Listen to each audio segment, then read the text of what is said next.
Good afternoon, or excuse me, good morning, ladies and gentlemen. Welcome to the South Carolina, Public Service Commission of South Carolina. We're going to continue our public hearing in docket number 2020-229E. We found out that there were approximately 10 witnesses that were unable to testify on Tuesday. And before we hear the response, we want to make sure we give those witnesses an opportunity to testify. Let's take roll. Present in the hearing room, we have Commissioner Caston, Commissioner Thomas, Commissioner Powers, Vice Chair Belzer, and Chairman Williams. Joining us virtually, we have Commissioner Williams. All right, let's call the first witness. The first witness is Bill Knight. Mr. Knight, do you solemnly affirm that the testimony you're about to give will be the truth, the whole truth, and nothing but the truth? Yes. Thank you, sir. Please provide your name for the commission. Billy Dean Knight, Jr. Thank you, Mr. Knight. And without giving your full address, will you please tell us the name of your street and the name of your town? Shandon Street, Shandon, and Charleston, South Carolina, or James Island. Thank you, Mr. Knight. And are you a Dominion customer? I am. And do you have rooftop solar panels? I do. Thank you, sir. You have 3 minutes to give your testimony before the commission. You may begin now. Thank you so very much for your time today. My name is Bill Knight, and essentially the reason for my testimony today is to advocate for solar energy here in the state of South Carolina under Dominion Energy. Not only do I own solar and feel that it is super important for our environment and our communities to have as part of the portfolio of energy production, but as you may hear, I am also work in the industry for the past 4 years now. It's imperative that we restrict laws, rider fees that will essentially kill solar energy in our state. I mean, it would absolutely just crush it for folks who are wanting to utilize this energy producing component. So I'm a staunch advocate and absolutely wholeheartedly believe that solar energy as well as other energy producing renewables are the way we're going. Thank you for your testimony, sir. Questions from the parties? Good morning, Mr. Knight. My name is Chad Burgess. I'm a lawyer for Dominion Energy, and I thought I heard you said that you work in the solar industry. Is that correct? Energy efficiency, and we happen to do solar. Yes, sir. Okay, and would you mind telling me the name of the company that you work for? Yes, sir. I work for Super Green Solutions here in Charleston, South Carolina. Thank you, Mr. Knight. I have no further questions. I appreciate your testimony. Any other questions by the parties? Questions from commissioners? Mr. Knight, thank you for your testimony. Have a good morning. Thank you. Mr. Chairman, the next public witness is Mr. David Ruiz Puyana. Mr. Ruiz Puyana, do you solemnly affirm that the testimony you're about to give will be the truth, the whole truth, and nothing but the truth? Mr. Puyana, can you hear? Hello? Can you hear?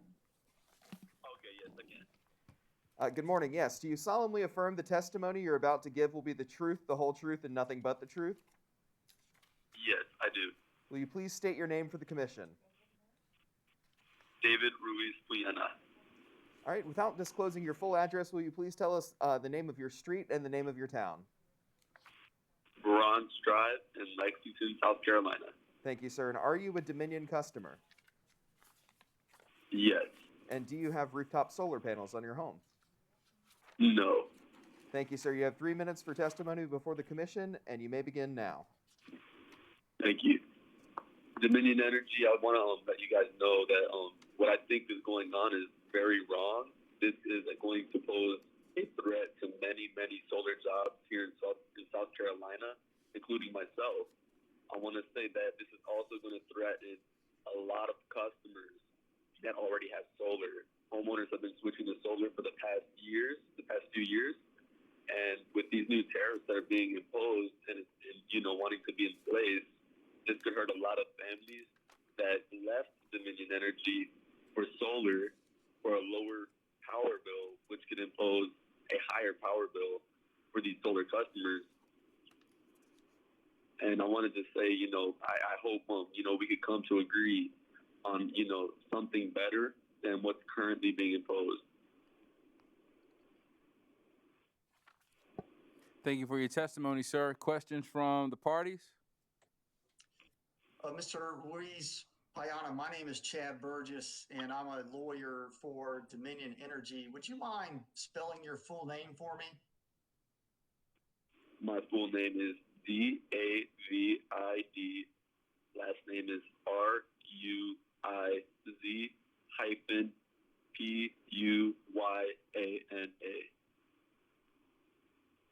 Thank you, Mr. Ruiz Payana. Are you the account holder on the Dominion Energy account that you said you were a customer of? No, I am not the account holder, but I live in a home that is powered by Dominion Energy. And who's the person who is listed on the account as the account holder? Do you know that information? Yes, I do. And who is that person? That would be Inez Ruiz Puyana. Okay. And Mr. Ruiz Payana, are you employed in the solar industry? Yes, that is correct. Are you employed by Sunrun? Yes, that is correct. Thank you, Mr. Ruiz Payana. I have no further questions. Thank you for your testimony. Any other questions from the parties? Commissioner questions? Sir, thank you for your testimony. Enjoy the rest of your day. Thank you. The next witness is David Herkey. Mr. Herkey, do you solemnly affirm the testimony that you're about to give will be the truth, the whole truth, and nothing but the truth? Yes. Will you please? Thank you. Will you please state your name for the commission? David Herkey. Mr. Herkey, without disclosing your full address, will you please tell the commission the name of your street and that of your town? I live at 110 Coleman Drive, Travelers Rest, South Carolina. Thank you. And are you a Dominion customer, sir? I'm a Duke Power customer, and I have solar power. All right. Thank you very much. You'll have 3 minutes before the commission. You may begin now. I don't believe in a monopoly taking over the solar power system. It won't work, and you don't. When they get so big, they don't take a service you like they should. Thank you for your testimony, sir. Any questions for this witness from the parties? No. Any questions for this witness from the commission? Sir, thank you for your testimony. Enjoy the rest of your day. Thank you. You too. Mr. Chairman, the next public witness is Mr. Mike Green. Mr. Green, do you Yes. Thank you. Do you solemnly affirm the testimony that you're about to give will be the truth, the whole truth, and nothing but the truth? Yes. Thank you, sir. Will you please state your name for the commission? Michael Green. And Mr. Green, without disclosing your full address, will you tell us the name of your street and town, please? Buckeye Drive, West Columbia. Thank you, sir. And are you a Dominion customer? Yes. And do you have rooftop solar panels? Yes. Thank you, Mr. Green. You have 3 minutes to testify, and you may begin now. Thank you. When I installed my solar panels, it was under one set of rules, and those rules were that I would get a break on my electric bill, and then I would be able to sell back the power to SCE&G at the current market rate. And now those rules, Dominion now wishes to change those rules. I do not believe that is a good thing to change the rules in midstream. It makes no sense. If these rules are imposed, it would make no sense to have the solar rooftop panels. I would not save any money, and I would not gain anything by having these. So, I mean, to change the rules in midstream of when I signed up for it versus when it actually is incomplete, that hurts everyone. I also believe that this is a power grab by Dominion to take over, and to get rid of rooftop solar, because they understand that the current market conditions would not allow them to continue if they impose these rules and these sanctions of a higher meter service fee, and then also not selling back the electric at the retail rate. So, for those reasons, I'm opposed to this, and I do not believe that this is a good idea, and we should not. The Public Service Commission should not vote for this. This would hurt people. It would make them more dependent upon Dominion Energy. And as we see, every time we have a monopoly, even in power or solar or internet, it is not a good thing. This is a choice, and I ask that the Public Service Commission would not take this one choice away from us and give us a worse choice of a electrical monopoly. Thank you for your time, and I appreciate your all service. Thank you for your testimony, sir. Questions for this witness from the parties? Mr. Green, my name is Chad Burgess. I'm a lawyer for Dominion Energy. Good morning. I have a few questions for you.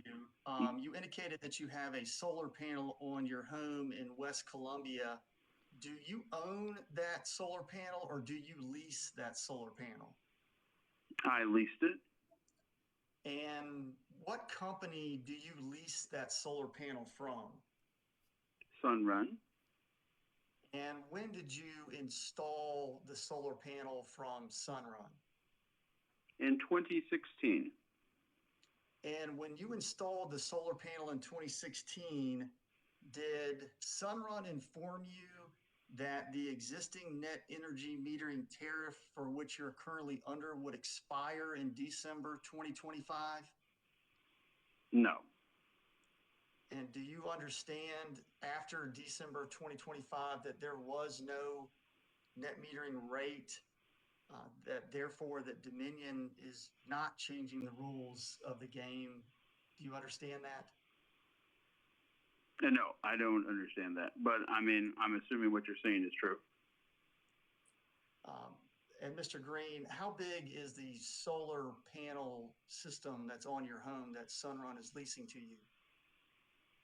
I'm not sure. I think it's, I looked at it the other day. I thought it was, I can't say. I don't know. And do you understand, Mr. Green, that this proceeding, the purpose of this proceeding is actually to establish the rules for solar panels after 2025? Do you understand that? No, I didn't understand that. But still, that would hurt even after 2025. Because of the fees applied there. Thank you, Mr. Green. Do you understand that the rate that you're currently on, you will continue to enjoy that rate until December 31st of 2025? Again, no, I don't. Not until just now. Okay. Thank you, Mr. Green. I appreciate your testimony. Have a great day. Thank you. You too. Chair Williams. Attorney Spear. I'm sorry, this is David Neal. Oh, I'm sorry. David Neal, are you here for Vote Solar? No, sir. I'm here with Southern Alliance for Clean Energy, Upstate Forever, and Okay. Coastal Conservation League. All right. Go ahead. Thank you. Mr. Green, I hope you just heard that. I'm a lawyer representing some of those groups. Just to be clear, if the proposal by Dominion was imposed on you as a leasing customer in 2025, that would reduce your bill savings, correct? Yes, that would. And if there was another proposal before this commission that would reduce bill savings by a much smaller percent, let's say like somewhere between 5 and 10%, depending on your usage and the size of the system, do you think that's something that would be better for you than the new fixed fees and lower export rates and lower value of solar that Dominion is putting forward? Yes, that would. Thank you. I have no further questions. Commissioner questions. Mr. Chairman, Commissioner Thomas. thank you. Mr. Green, appreciate you calling in. No problem. Couple of quick questions for you. So what's the term of your lease? How long does that run? I'm sorry, can you repeat your question? What is the term of your lease? How long does that run? 20 years. Okay. And is it subject to an escalator in terms of what you pay Sunrun every year? Yes. I believe it's 3%. 3% goes up every year. Yeah. So does that effectively reduce your savings? You're talking about what Dominion is proposing to do would reduce your savings. Does that also reduce your savings? It reduces my savings, but when you're talking, I think my bill is at 133. I think maybe somewhere around there. So I mean, it was 120. So let's say it started at 122 times by 3%, which is I don't know what, $3, right, or something, a little bit over $3, or $36 a month. Right. So I mean, while that reduces my savings, it's not the same as I mean, a $10 or $15 more fee for my meter for my base fee for both. For the electric, plus the cost of the of the electric that I generate back to them. Okay, thank you. That's all I had.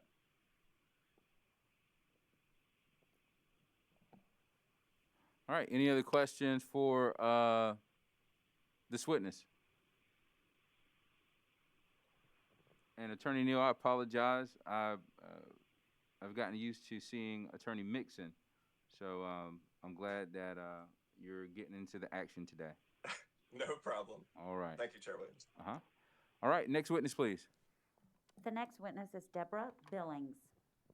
Ms. Billings, do you solemnly affirm that the testimony you're about to give will be the truth, the whole truth, and nothing but the truth? Yes. Thank you, ma'am. Will you please state your name for the commission? Yes. My name is Deborah, Deborah, Billings, B as in boy, Illings. Thank you, Ms. Billings. And without disclosing your full address, will you please give us the name of your street and that of your town? Yes. Blossom Street in Columbia, South Carolina.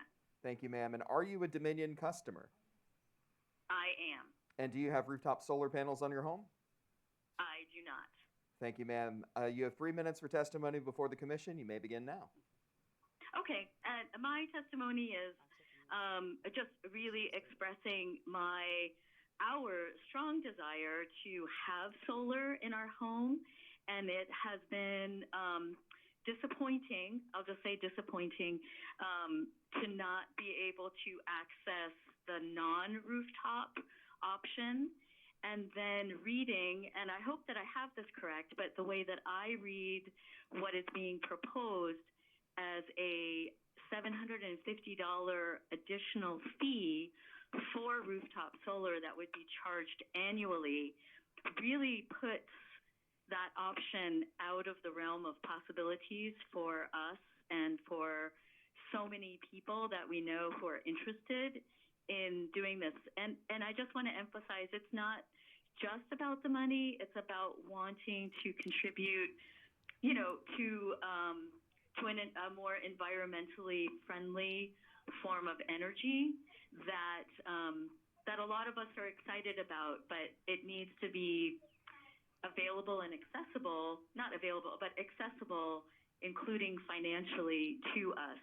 So again, my points are sort of for the rooftop, solar, adding that fee makes it complicated, but also really wanting Dominion to expand access to the non-rooftop options as well is just, that's what I wanted to express today. And just urging Dominion to just make these possibilities more accessible for so many more people in their customer base. So I'll end there. I don't know if you have any questions, and I apologize for any background sound, but I am volunteering today at one of the mass vaccination sites, so kind of multitasking here. Thank you for your testimony, ma'am, and thank you for helping with vaccinations. Questions for this witness from the parties? Questions for this witness from the commission? Ma'am, enjoy the rest of your day. Mr. Chairman, the next public witness is Mr. Wesley Martin. Mr. Martin, do you solemnly affirm that the testimony you're about to give will be the truth, the whole truth, and nothing but the truth? Mr. Martin? Okay, hold on a second. There we go. Would you try one more time? Mr. Martin, do you solemnly affirm... Morning.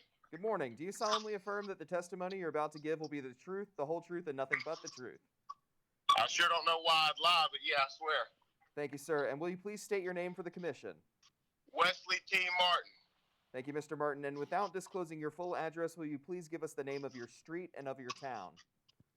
I live in Allen Road in Effingham, South Carolina. Thank you, sir. And are you a Dominion customer?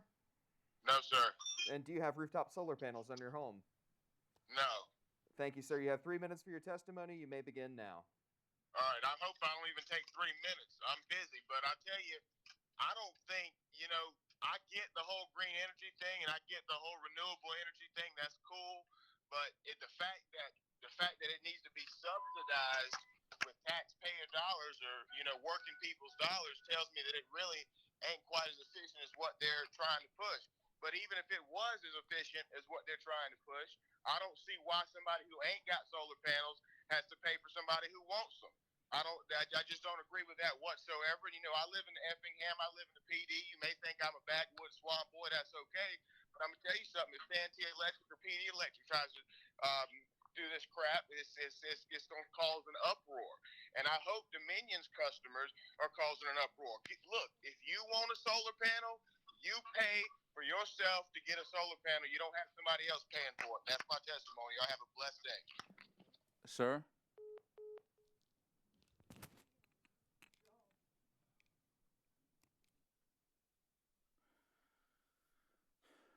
Josh, Director Boyd, if you would attempt calling that witness back. Yes, sir, I will. Move to the next witness. I'm trying to get someone now, but I'll call Mr. Martin. Yes, sir.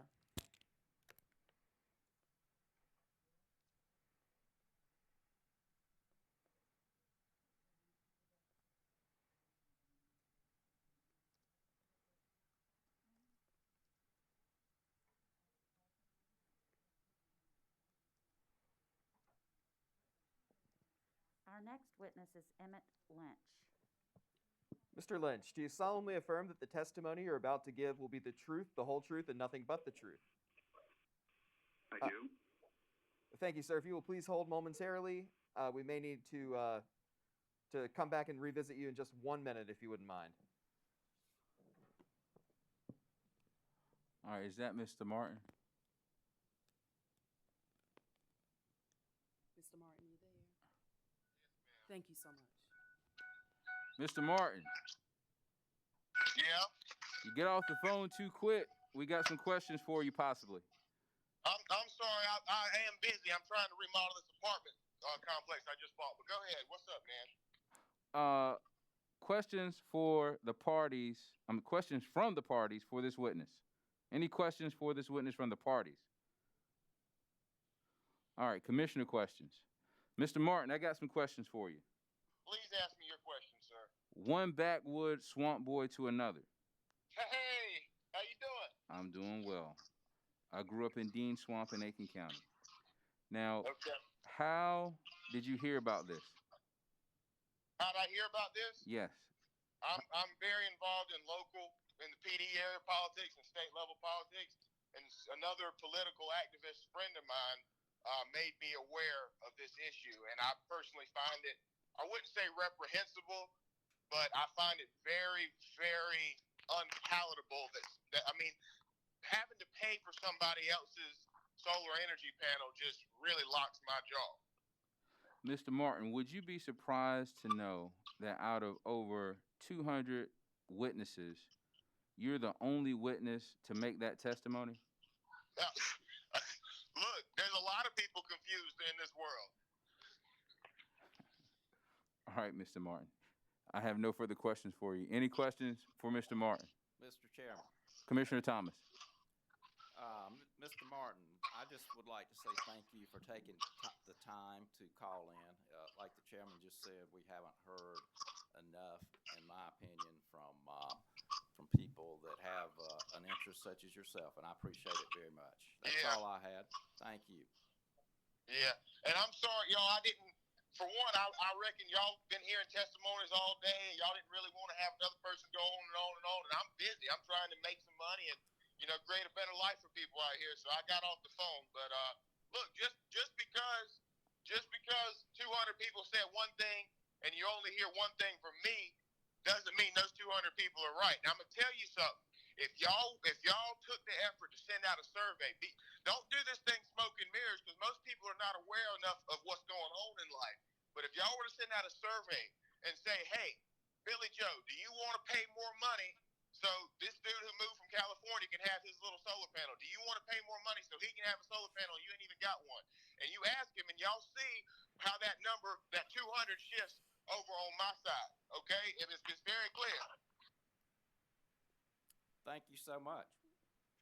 Y'all have a blessed day. Bye-bye. Commissioner Castaway.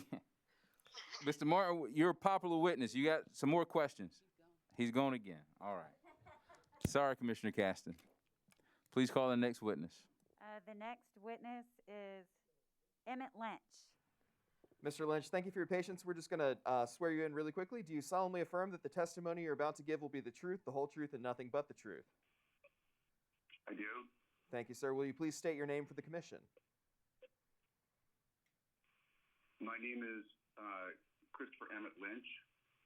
Thank you, sir. And without disclosing your full address, will you please provide the name of your street and of your town? Certainly. I live on Middle Street on Sullivan's Island in South Carolina. Thank you. And are you a Dominion customer? I believe I am, yes. And do you have rooftop solar panels on your home? I do. Thank you, Mr. Lynch. You'll have 3 minutes for your testimony. You may begin now.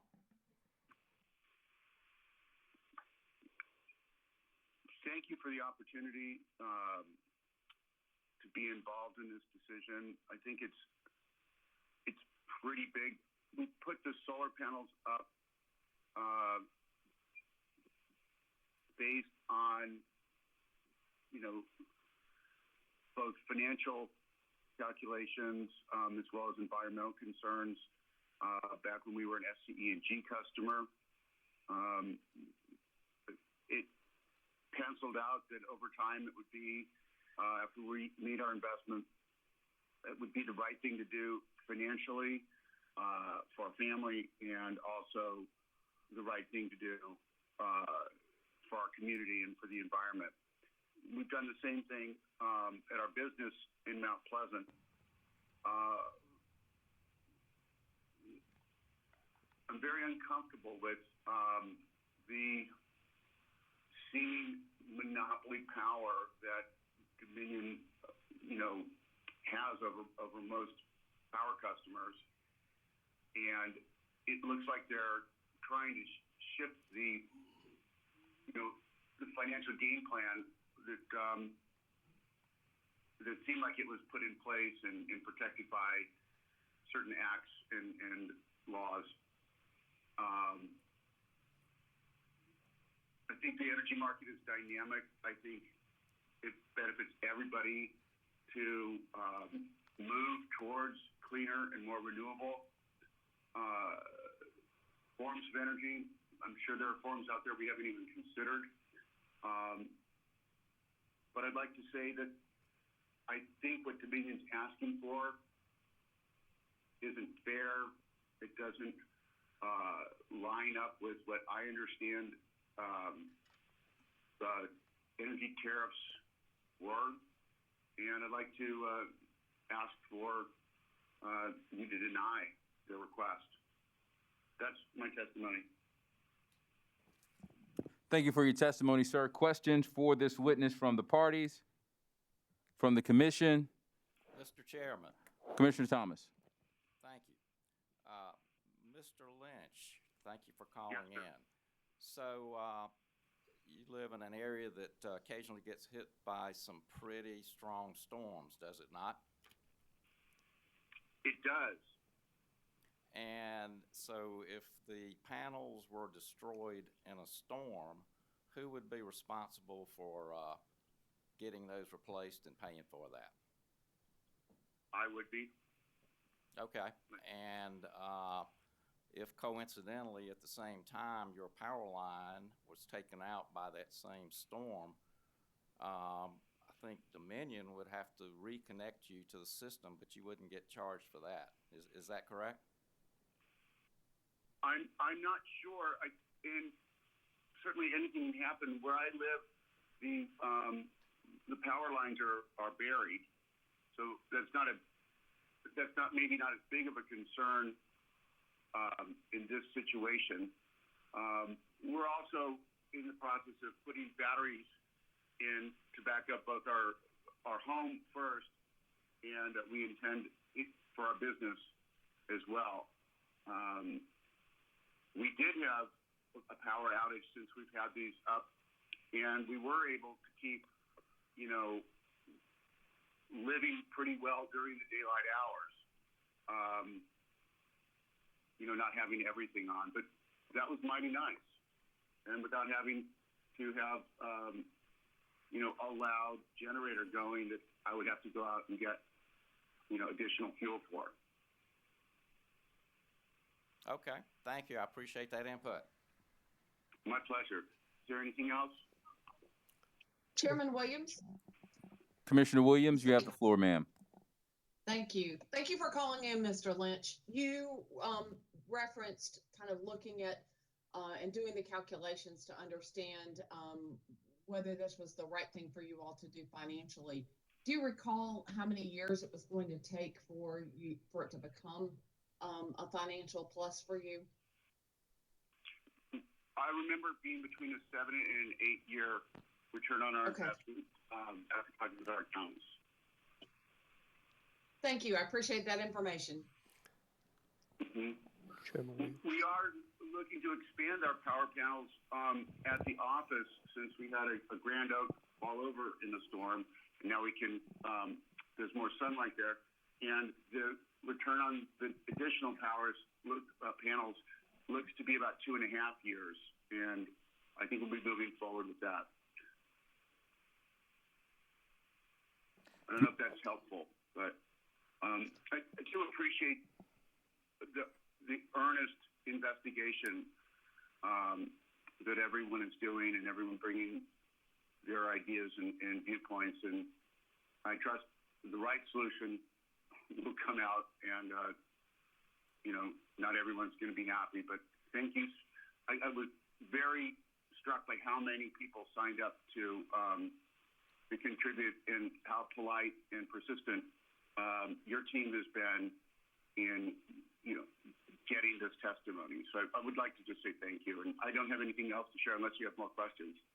We do have more questions, sir, and thank you for that acknowledgement. The PSC staff has been working very hard, tirelessly, and we always have the expectation to treat everyone with dignity and respect. So thank you for that. Commissioner Caston. Mr. Lynch, I too thank you for that, because you've been very polite and kind, and that's always nice.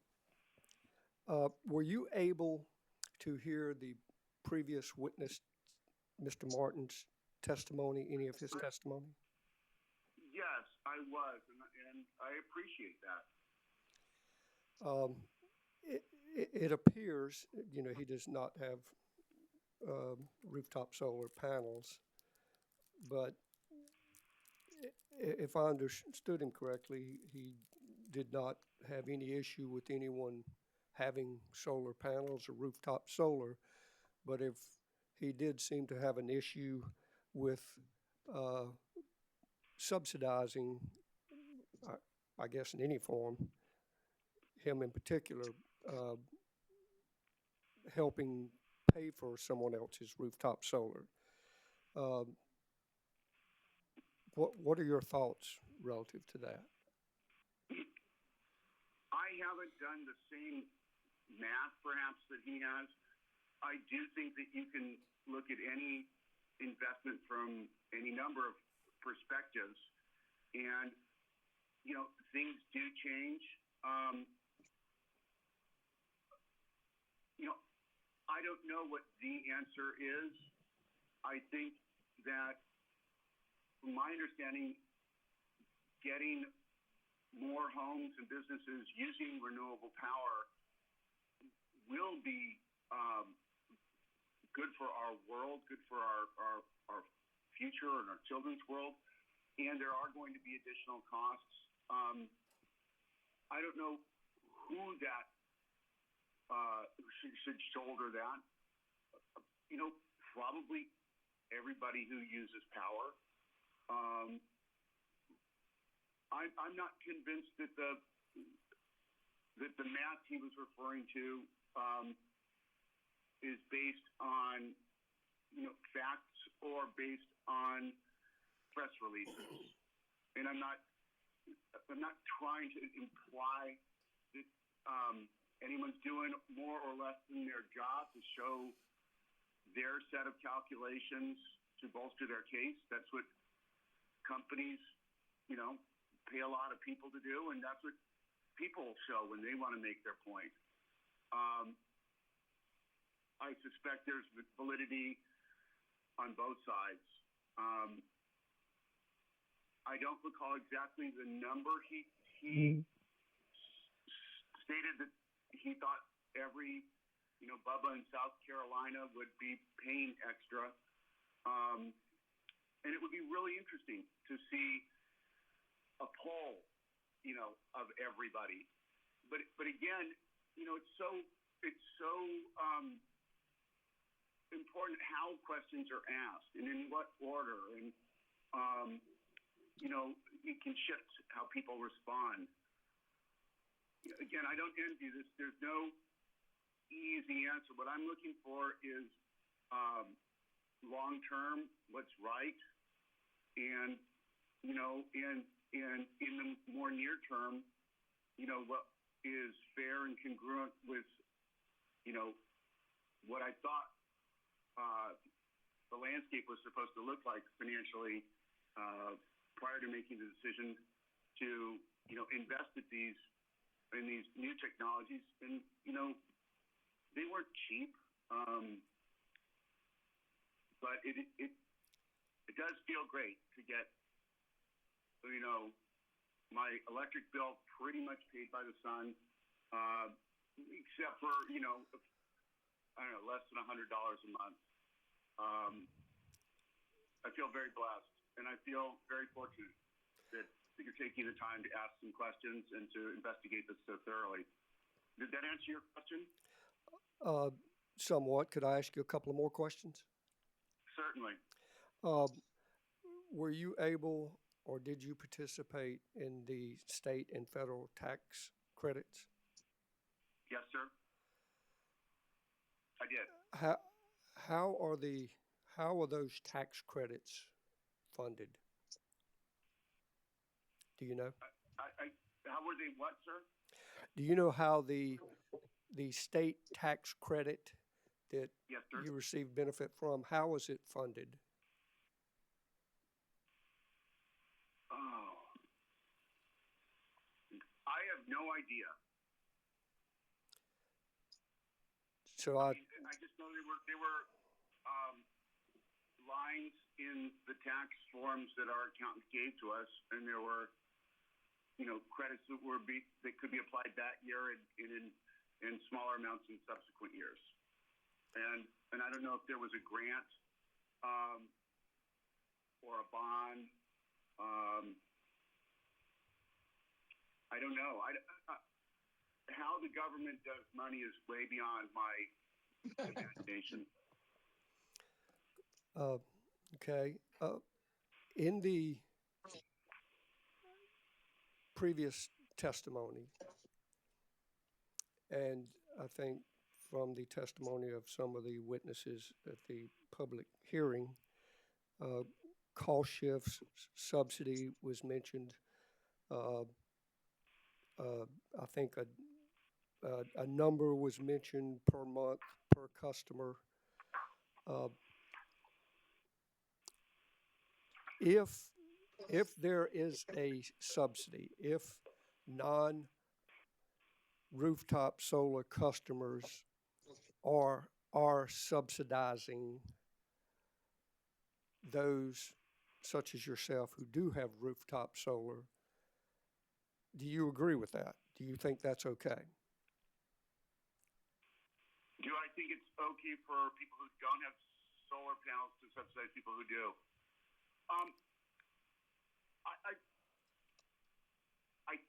I think I do. There's so much that's subsidized, right? Our security, our roads, our airports, our libraries, and they provide, public benefit. Our institutes of health. As I subsidize, I'm sure through my taxes, lots of other activities. I think moving away from fuel sources that have proven to be detrimental to our health and the health of our world towards cleaner ones, they're certainly imperfect, but is a worthy use of money. And I think it benefits everybody in the long term, and I think it's important. All righty. Thank you, Mr. Lynch. I appreciate it. Sure. Thank you, sir. Thank you for your testimony, sir. If there are no more questions from commissioners, and I don't believe there are, you may step down from the witness stand. I'm sorry? Mr. Chairman, Taylor Spear, Alder Energy, I would request permission to ask the witness a couple questions. Okay, Attorney Spear, sir, please don't hang up yet. Attorney Spear, go ahead. Thank you very much. Just a moment. My name is The witness Taylor has left Spear. the stand. Did he hang up? Yes, sir. Oh, I'm sorry, Attorney Spear, the witness hung up. All righty, thank you. You can. Is there any way that we could get him back? They're I was not expecting him. They're calling him back now. Thank you. Mr. Whitehead, keep holding for me, okay? Thank you, thank you.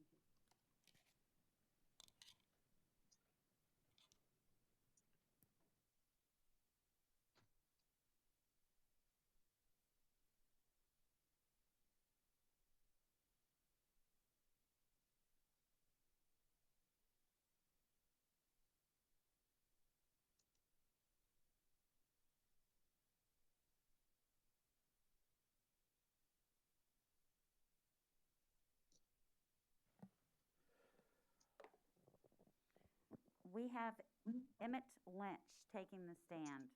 Attorney Spear? Mr. Lynch, hi. My name is Taylor Spear. I represent Alder Energy in this proceeding, and they are a solar developer that focuses on commercial rooftop solar.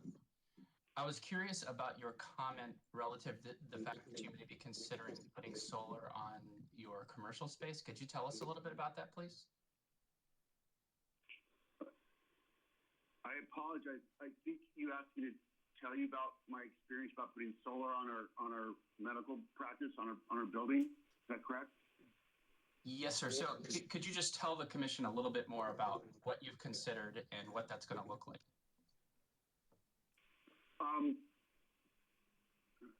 Sure. Well, initially, we purchased the land when we built the building to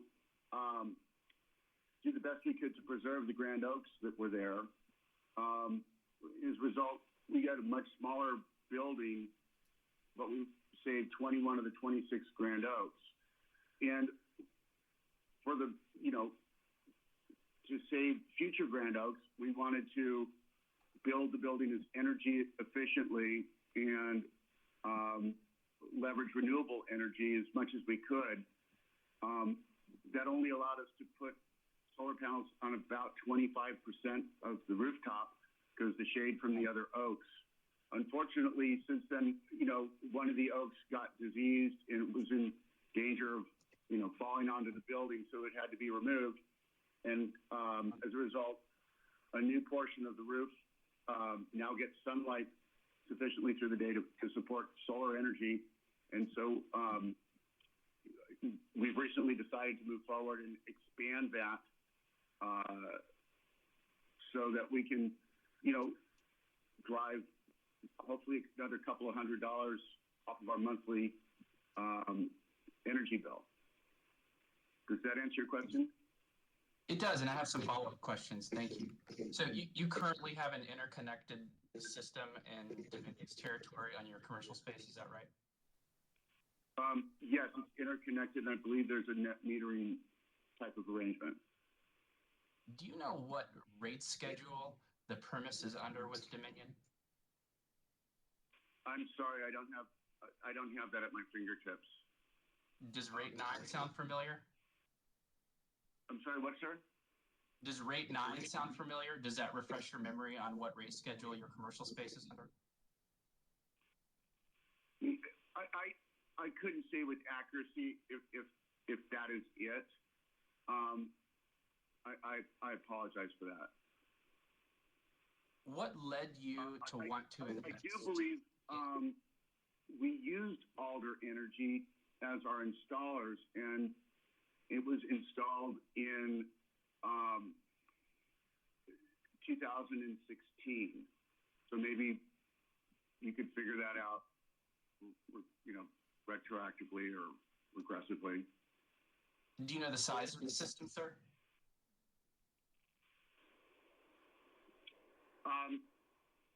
We installed it in 2016, and I believe our installer was Alder Energy. Do you know what size your current system is? I'm really having a hard time understanding your question. I'm so sorry. I think we'll work through that. Mr. Chairman, I don't know if there's a way to maybe control the production value or if there's an echo or something, but I'll just kind of continue in the event that there's not. It seems there may be some connection issues or bandwidth issues because you're sounding a little muffled to us, but I can hear you. You're just not as crisp as you have been before. Okay. Mr. Lynch, do you know what size your system is in terms of kW capacity?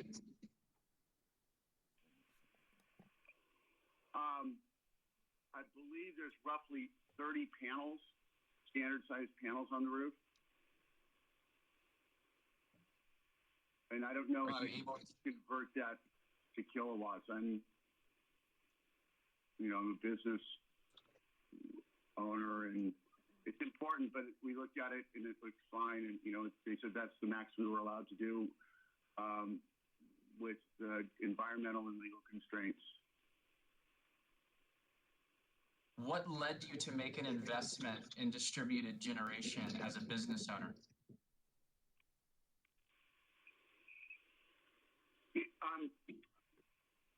It looked like ultimately we would have a more sustainable business in the very long term, and in the shorter term, we would be investing in a new technology we believed in, hopefully driving down the costs for the community, and then over time, it would be a financial benefit once the investment was recouped. Do any of your peers in business that you're aware of have any investments in distributed generation in Dominion territory? Do we have a personal investment or a business investment? No. Now, I'm curious if you have any familiarity with any businesses in your area that also have made an investment in rooftop solar. None come to mind. I know we had a couple of conversations with some of the installers, prior customers, and they were very happy with their decision, and said that they would do it again and do it, with the company who installed our solar panels, and that seemed to be sufficient, justification. I'd also had solar panels on my roof before moving to South Carolina, and I never had any issues either with the net metering agreement with PG&E or with the performance. In fact, they vastly outperformed, and we got our return on the investment much, much faster than we had expected. Do you know what renewable energy credits are?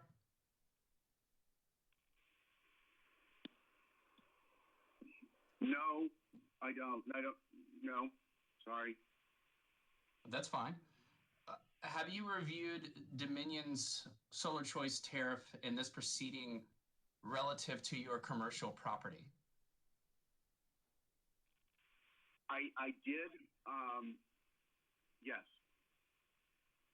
Are you aware that Dominion has proposed at least 2 fixed fees that will be applicable potentially to your commercial project? I do. I am. And are you aware that the subscription fee will charge you a base amount of $6.50 per kW of your system? I didn't know it was $6.50. I thought it was $5.40, I believe, or something like that. But I do know that they want to make it less. My sense is, if this moves forward, it'll change the agreement that we made with SCE&G and make it a longer time for us to get our payback. And it just doesn't seem I don't know, right or fair. And so, and it seems like it would slow down the adoption of solar in South Carolina. And I would actually like to see renewable energy increase the investment, because I think it's really important and good for, our planet and our community. It's probably a long. I'd like to learn a little bit, Mr. Lynch, if you could just tell me a little bit about the business that has the solar panels, the actual operation. Sure. We have a dermatology practice in Mount Pleasant, South Carolina. We have about, 35 employees, over 10,000 patients in the area, and people come in from around the country. We see about 100 to 120 patients a day, and hopefully we help them live longer, happier lives by taking care of their, skin cancers and things that itch them and things that bumps that they don't want to have anymore. And we try and, not just take care of people's skin and health, but we try and inspire them, to care for the earth and care for the planet. We recycle. We're very careful about our materials. We write to our vendors and ask them to minimize their shipping materials, so there's less, going into the waste stream and into the recycle stream. And we share that, with our patients. We do things beyond. We hire acoustic musicians to come in and play in the garden for the community and the patients. So Mr. Lynch, that's really helpful. Beyond just the pills or the ointments. And part of that is, we've got solar on the roof, and we tell people that. I just want to be mindful of the party's time. So is it fair to say then that environmental concerns are of importance to your business? Very, very fair. They're very high. Okay. What we tell our patients is, if we don't take care of the one earth we have, how can we be there to take care of each other? You discussed earlier about considering a potential expansion of your commercial facility. Can you tell us a little bit about that and whether or not you've reviewed the economics of that proposal? Yes, I can. We're looking at adding, maybe double our panels, because now we have more sun. And I just got it back from our accountant, who says that we should get about a 2.5-year return on our investment after they've reviewed of all of our, Dominion bills. Have you had an accountant or a solar professional review what the payback period would be under Dominion's proposal?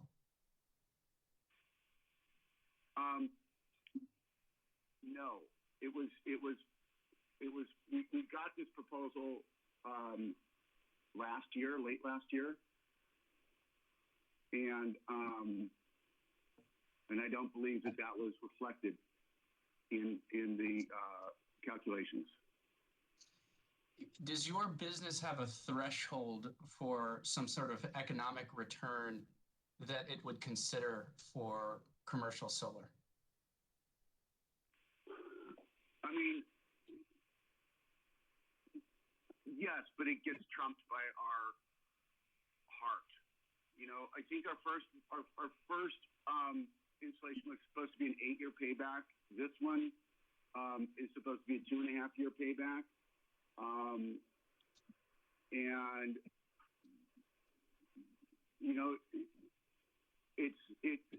it's about a $26,000 investment, which after the tax credits and consequences is going to be about $5,000 out of pocket. So that makes a huge difference. I'm looking at a recent bill right now. I just pulled up, trying to find that 0.9 thing that you were talking about. And, we bought 2,800 kilowatts, from the utility, and but our net kilowatts, it looks like we're 2,760, so we sold 60 kilowatts. So I don't know, maybe it's not a lot, but it's a start. And it is important that we have that chance to get a return, and it's helping us make our decision to move forward with, a further investment. Thank you, Mr. Lynch. I'm going to wrap up here, but I just have a few more questions for you. Certainly. Dominion's witnesses testified in this proceeding that the sum total of supposed cost shift that non-residential customers have to bear for distributed generation is 23 cents per bill per month. And I ask you, given your clear environmental purpose for your business, do you have a problem, or rather I'm speaking to you as a business owner, Sure. Do you believe that your business has a problem with subsidizing distributed generation in Dominion territory to the tune of 23 cents per month? I think what you're asking is, can the business afford 23 cents a month to help solar distribution and energy for our community? Absolutely. Be happy to do that. Thank you. And have we ever spoken before? Have you ever met me? No, sir. No. No further questions. Thank you. Anything else for this witness? Mr. Chairman, this is Chad Burgess. I just have one question for Mr. Lynch before we let him go, if that's okay with you. That's fine. Go ahead. Mr. Lynch, during the questioning of you by Alder Energy's lawyer, did I hear you correctly state that you purchased your solar system from Alder Energy? Yes. Yes, we did. I looked it up. We did. They were the contractor. Thank you, Mr. Lynch. No further questions. Thank you, sir, for your testimony. Please enjoy the rest of your day. I hope this was helpful. Thank you all very much. Bye-bye. Mr. Chairman, the next public witness is Mr. Stephen Whitehead. Mr. Whitehead, Do you solemnly Yeah. affirm that the testimony you're about to give will be the truth, the whole truth, and nothing but the truth? Yes. Will you please state your name for the commission, sir? My name is Stephen Whitehead. And without disclosing your complete address, will you please tell us the name of the street on which you live and the name of the town? Say it one more time for me. Sure. You don't need to tell us your full address, but just the name of your street and of your town. Oh, the street is Grandview Circle, and I'm in the town of Columbia, South Carolina. Excellent. Thank you, sir. And are you a Dominion customer? Yes, I am. And do you have rooftop solar panels? Yes, I do. I have solar panels. Thank you, Mr. Whitehead. You have 3 minutes for testimony. You may begin now. Yes, my testimony is on not to do the raising of the funds for that, because I don't think that is appropriate for people that own or have their solar panels, because it's more than enough already to pay the $55,000 we paid to buy the panels. And the whole point of it was in order to save money. So I don't understand why Dominion is trying to make money off of the money that we paid in already. It doesn't make any sense. So I think they either need to let us go off the grid if they're going to do that, or just not do that at all. So I think that is just another way of just trying to monopolize something that they shouldn't have the authority to do, because it was not set like that in the prior contract when we bought the solar panel. So, the whole process was to get at least 90 to 100% of all the energy that you normally use, so you can avoid the bill, in which we already prepaid the $55,000 for the panels. So I don't understand, and I don't see the importance of what they're trying to do, because I'm sure they're making more than enough money off the rest of Columbia and whatever other region they have that they're charging all this electric for the bill. Thank you, sir, for your testimony. Any questions for this witness from the parties? Mr. Whitehead, my name is Chad Burgess. I'm a lawyer for Dominion Energy in this proceeding. I just have a couple questions for you.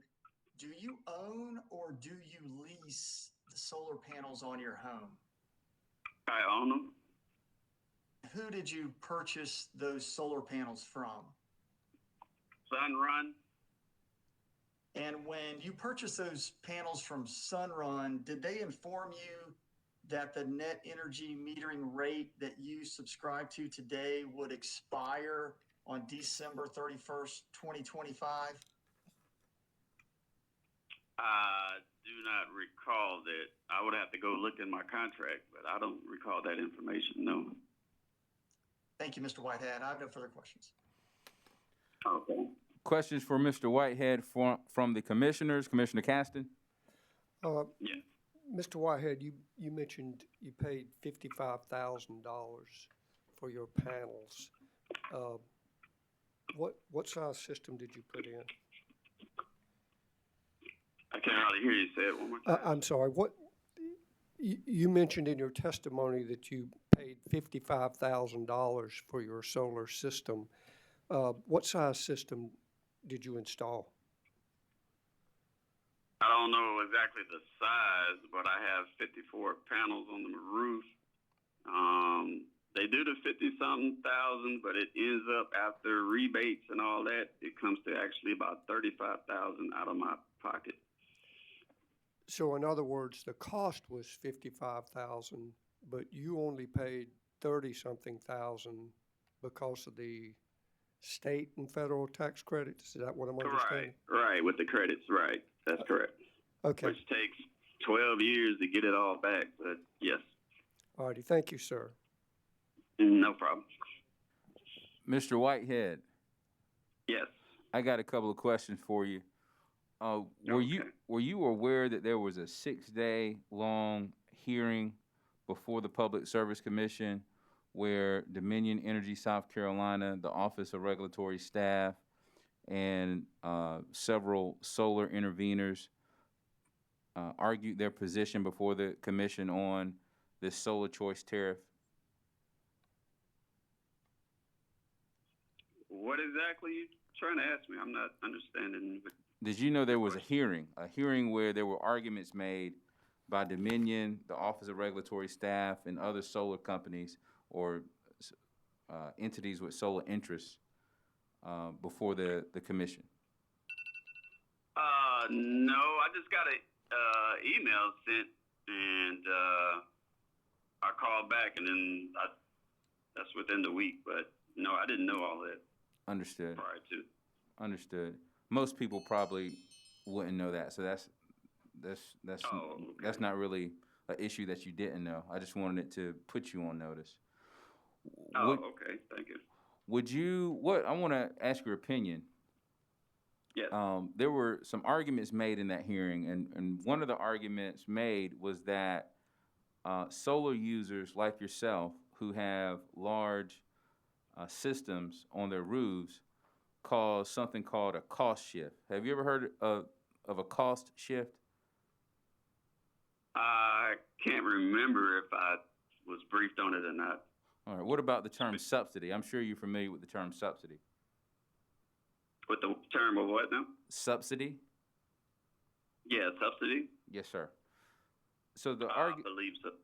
Yes, sir. So the argument that was made was that when you have a system like yours, there's about 11,000 systems in Dominion Energy territory, but those systems cause non-solar users, the argument goes, cause non-solar users to pay more on their bill to cover the cost left on the table by the energy that you're not using due to your solar panels.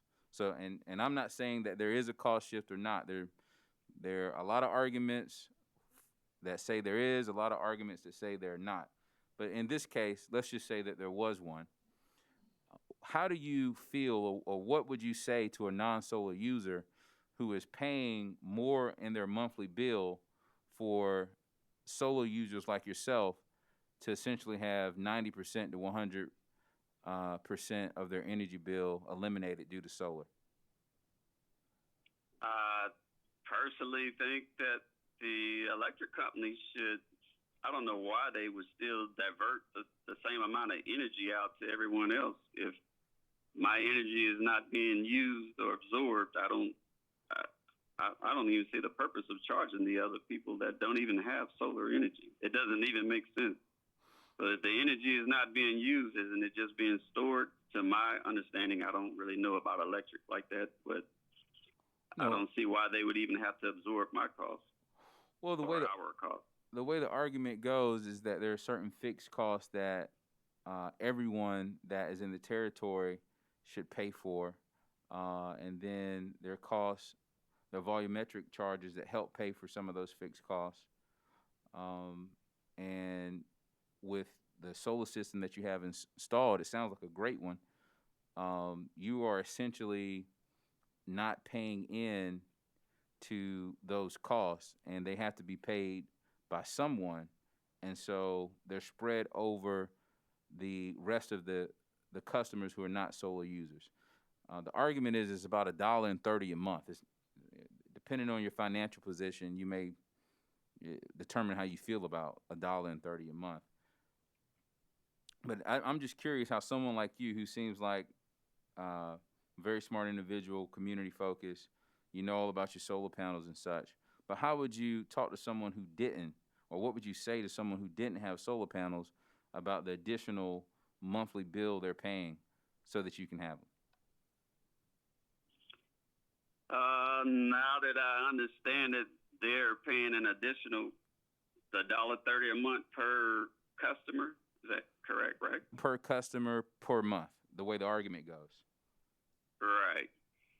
So, I mean, I would explain it the same way you explained it to me, but I still disagree with the electric company doing that. I don't see why, since we have all the extra subsidies and on the bill, like the light in your yard, I don't see why they just couldn't add that little $1.50 on each solar customer's bill and just not involve the rest of the area. If that's all it is that you're asking. Yes, sir. Just wanted to know your opinion, sir. We've heard from well over 200 witnesses, and And I just like to really get a feel for your thoughts and sentiments before we make our decision. And so you seem like you were pretty thoughtful about your comments, and I just wanted to ask you a few more questions. Yeah, 'cause I mean, all the money I paid, if that little bit is all left I'd have to pay is $1 something, the math don't even equate. I don't see why the electric company just wouldn't go to each solar customer and just, talk to us individually or whatever. But I think that's fine. They do it that way. All right, sir. Let me check to make sure. There are a few more questions for you. Commissioner Caston and then Commissioner Thomas. Oh, okay. Mr. Whitehead, I guess to expand on what Chairman Williams was talking about, if I understand it correctly,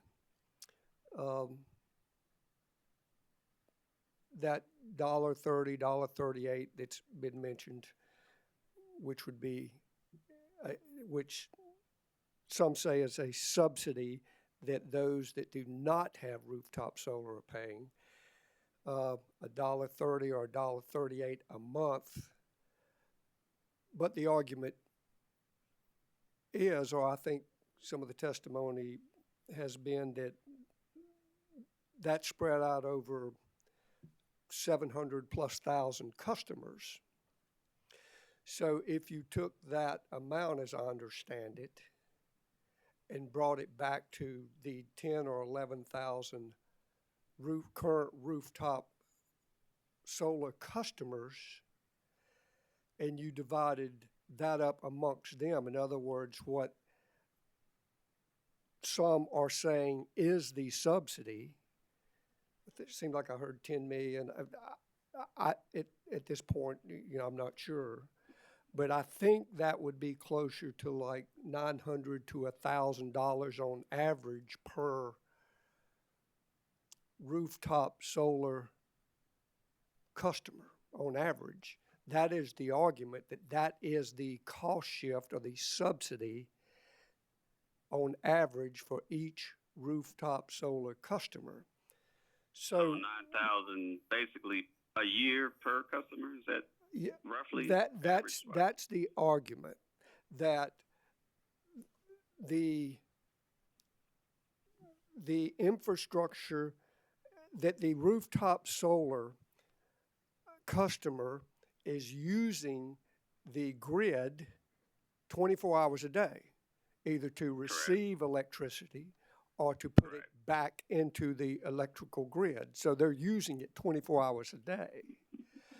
But the argument is, by some parties, that during that time when they put it back into the system and receive a particular rate, a retail rate, that they are not paying their fair share of that, of using the grid system. And based on what some of the parties are saying, on average, that would equate to the other non-solar customers in Dominion's service area subsidizing the, on average, about $1,000 a year going to the rooftop solar customer to have it. So I guess let me ask you the question that way. If your neighbor, let's say your neighbor does not have rooftop solar, and if they heard that argument that your house that has rooftop solar is being subsidized about $1,000 a year, and he is paying some of that, even though some say, well, it's only $1.30 to $1.38 a month, but that's spread out over 700,000 plus customers. How do you what would you tell your neighbor? Are you okay with that? I'm okay with it, only if you also have to subsidize everyone that has the solar as well. So you can't leave us out of the total number. So we need to be paying as well. So it's just a flat fee across the whole board. But at the same time, what that does is encourage others to go ahead and try to get solar, or if they can afford to get the solar, to get solar. You know, expand the entire clean air, clean energy. That's where we're going to anyway in the future. So I want to make sure I understood you. If that is, I mean, that's one of the arguments. If that is the case, that the rooftop solar customer on average is being subsidized about $1,000 a year, did I understand you to say that you are okay with paying some of that, or did I not understand that? I'm saying that it should be across the board for everyone. So it should be one fee, like everybody that's in Dominion, whether they have solar or not, it should be one fee even. So it's just another portion of what the electric company has to do, regardless of whether you have solar or not. It's a bill that everybody has to attribute to, basically. Okay. I appreciate it, Mr. Whitehead. Thank you very much. You're welcome. Commissioner Thomas. Thank you. Mr. Whitehead, appreciate your input today, and I think I heard you say that you received an email from Sunrun, and that's how you realized that we were going to be going through this process today. Is that correct? Yes, I did get a email. I want to say email, and some to the reference. I want to say possible $60 a month raise in the bill or something like that. Okay. And it, you know, something to that effect. So that's what caught my attention. Okay. Would you by chance still have that email? I'm sorry, say that one more time. Just asking if by chance you would still have that email, or have you deleted it? I have to go in and look to see if I have it though. Well, I personally would find it a little bit informative to be able to see that email, given that we've heard a lot of people calling in referring to that email. Would you, if you can find that, would you mind sending that to us? Say that one more time. It's hard to hear you. I'm sorry. If you could find that email, would you mind sending that to us? Sure, no problem. Just give me an email address to send it to me. Yeah, no problem. Okay. Well, then I guess I need to turn this back over to Chairman Williams so that we can figure out how that happens. I don't know how to do that, but I appreciate that very much. It'll be a late file exhibit. We'll reserve hearing exhibit 16 for that email. Director Boyd, could you tell the witness the email? Yes, Mr. Whitehead, would you please email forward that email rather to contact, CONTACT, contact at psc.sc.gov. That's contact at psc.sc. Yes, sir. And I need to, I'm sorry, it's hearing exhibit 15, not 16. I apologize. Hearing exhibit 15, not 16. Mr. Whitehead, do you want to repeat that to me? You said the email is contact, CONTACT at tse.se.gov. All right, let's after contact at, it's like Public Service Commission. So P as in Paul, S as in South, yes sir, and C as in Carolina, .sc.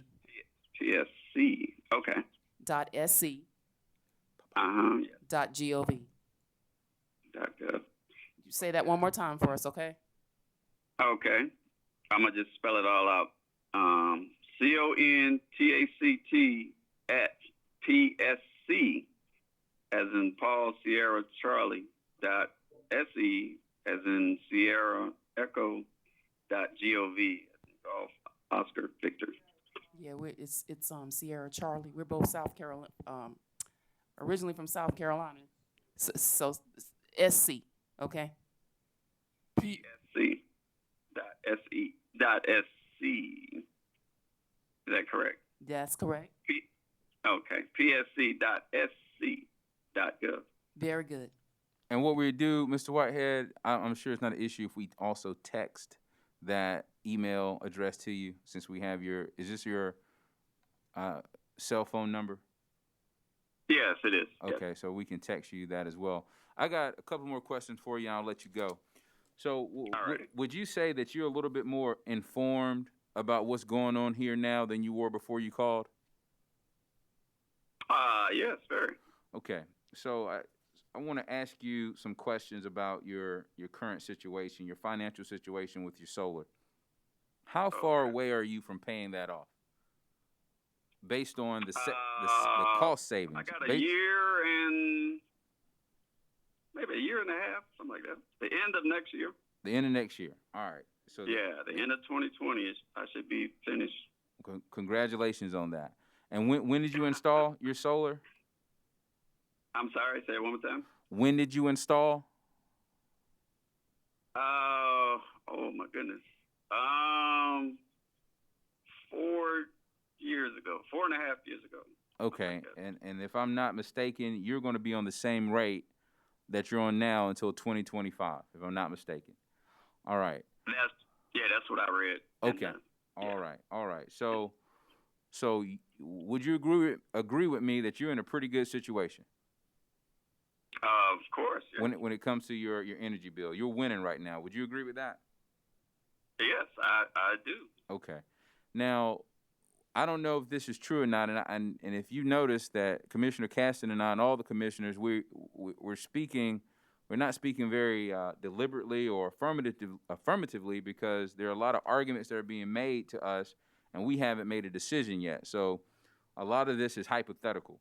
But what's not hypothetical is that you're going to pay your solar panels off next year, and so you have no more to pay on them, and you're still going to be receiving some pretty significant cost savings. That's correct, right?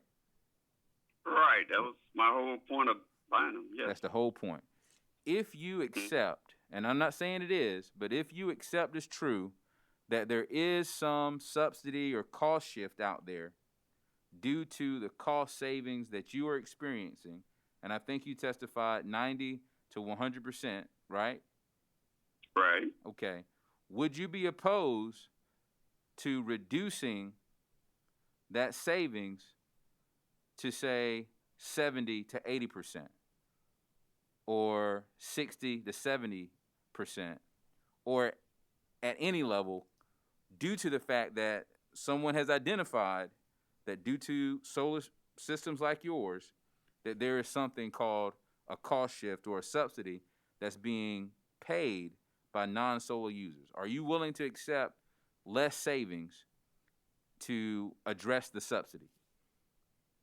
No, I don't want to save less in order to help the subsidy like that. No, I just think they need to come up with a plan through the electric companies some other type of way, since we were informed differently, but I didn't know that in the beginning. Okay, I got another question for you then. If the plan that was sent to you, I haven't read the email that was sent to you, but if what was sent to you was the plan today, let's say we decided today that we're going to go with that plan, whatever was sent to you, and you did not have solar panels on your roof, would you be compelled to install them based on the information in that email?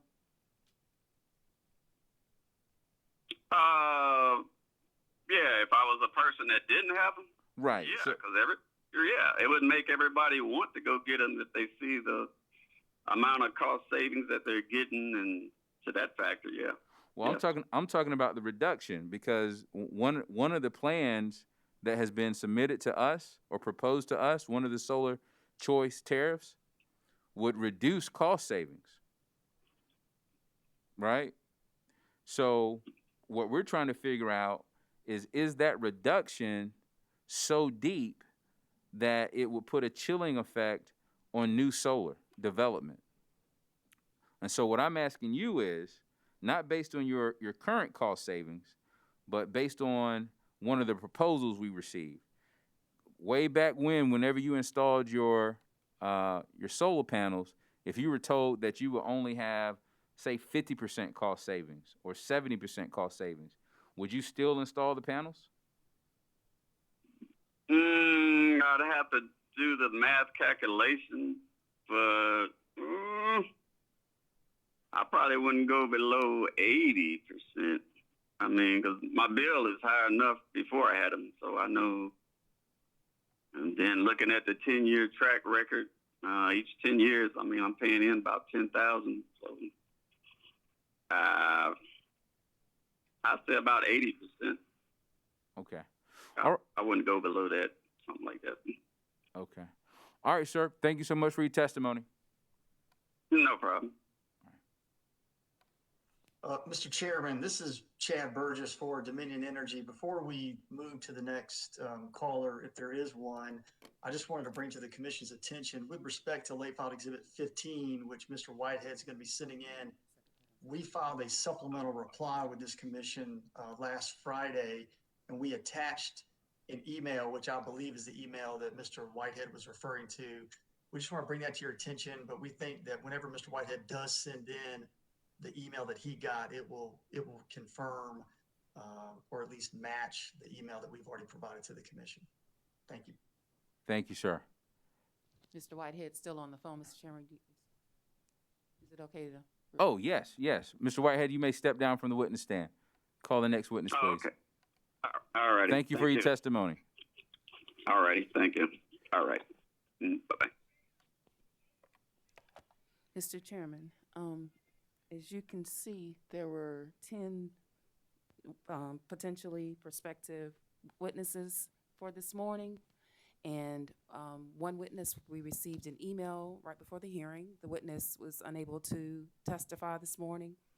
And another witness, as you can see from the screen, we've tried several times. So staff believes it's completed its work as it relates to contacting witnesses, the 10 witnesses that whose names were sent to the parties yesterday evening. All right, ma'am. Thank you, Director Boyd. We're in recess until 10:45.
Good morning, ladies and gentlemen. We're back at the Public Service Commission of South Carolina and docket number 2020-229-E. We have completed the public hearing portion of this docket, and we're now moving into the response. Before we begin, does anyone have any questions or preliminary matters to address? No. Let me take roll call. Here in the hearing room, we have Commissioners Caston, Thomas, Powers, Vice Chair Belzer, and Chairman Williams. Joining us virtually, we have Commissioner Williams. All right, from the parties, anything before we begin? Is Mr. Chairman, Taylor Spear, Alder Energy. Okay. I would just very briefly, I know that this has sort of been addressed via email, but I'd just like to express the importance of the parties receiving the transcript in advance of the deadline to provide proposed orders. I know that's sort of something that's in question and the commission's probably dealing with, but just wanted to express that sentiment directly. Thank you. All right, thank you, sir. All right, is the applicant ready to proceed? Yes, sir. Please proceed. Good morning again, Mr. Chairman and members of the commission. On behalf of Dominion Energy, the company appreciates the opportunity that you have provided to the parties by allowing us to submit commentary on the virtual public hearing that began on March 23rd and just wrapped up a few moments ago. I have participated in many public hearings over the years, and I will admit that this was the first time that I've been involved in a public hearing that lasted about 14 hours, ending around 1:30 in the morning, and then picking up again today for another hour or so. And I'll also admit that much of what we heard during those 15 hours of testimony was not surprising. Well, actually, some of it was surprising, and I'm going to get to that in a moment. But what was not surprising, and Dominion Energy accurately predicted this, was the strategy that was deployed by the solar industry at Tuesday's public hearing and again today. And you saw it firsthand. The solar industry had dispatched its companies, employees, and allies to take up valuable time from the non-solar customers. In fact, out of the more than 250 people who signed up to speak, we didn't hear from one single customer in the 15 hours of testimony who currently subsidizes the existing customer generators through the monthly renewable energy resources line item that is on everyone's bill today. The solar industry has pushed out false and misleading information to Dominion Energy's customers, which was designed to mount pressure on you to reject the company's solar choice metering tariffs. But again, all of this was expected and true to form because it is exactly what they do in other jurisdictions across the country. This was their plan from day one. You even heard from one of the public witnesses who informed you about a planned rally at the State House. And I wouldn't be surprised to later learn of other activities, all designed in an attempt to influence your decision in this case. It is our hope, however, that you will recognize their playbook for what it is, keep the subsidy in place at all cost. But what was surprising is what we learned during the public hearing. And specifically, we learned, and you heard for the first time, about the sales tactics deployed by the solar industry in order to put a solar panel on a roof. And it started with Mr. Branham, who leases solar panels from Vivint Solar. Mr. Branham clearly expressed his displeasure with Vivint Solar, and I don't need to restate all of his comments, but he summed it up best when he said, "They told me so many lies, and I'm not the only elderly person who has been done this way." And he was right. He continued with Ms. Powell, who stated that she was 79 years old, who had to secure a power of attorney regarding her husband. But before she could execute that power of attorney, Sunrun had already had her husband execute a 20-year lease for solar panels. I have been unable to reconcile in my mind how a person who is 79 years of age should be burdened with a 20-year lease for solar panels. And you could tell from her testimony that she was having a hard time reconciling that fact as well. And lastly, you heard from the Taps, who too had been convinced by Sunrun that a 20-year lease for solar panel was right for them. You heard both Mr. and Ms. Tapp, who waited patiently close to midnight to inform you of their situation by stating that they had called Dominion Energy expressing their displeasure with Sunrun, its 20-year lease term, and the fact that their lease payment to Sunrun increases about 3% every year. All Dominion Energy could do was refer them to ORS, which we did. And most telling of all was when Mr. Tapp said he just wanted these solar panels off his roof and return to normal billing.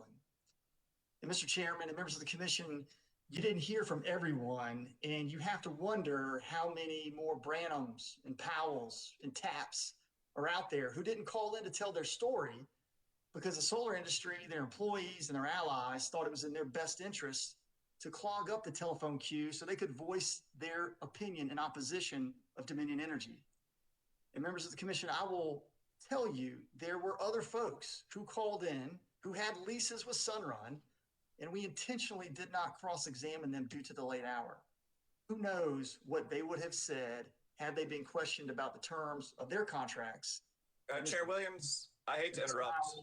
And the tax. Chair Williams, I hate to interrupt my colleague, but I just would object to the speculation that he's offering into the record. I don't think it's appropriate to speculate about what people did not say.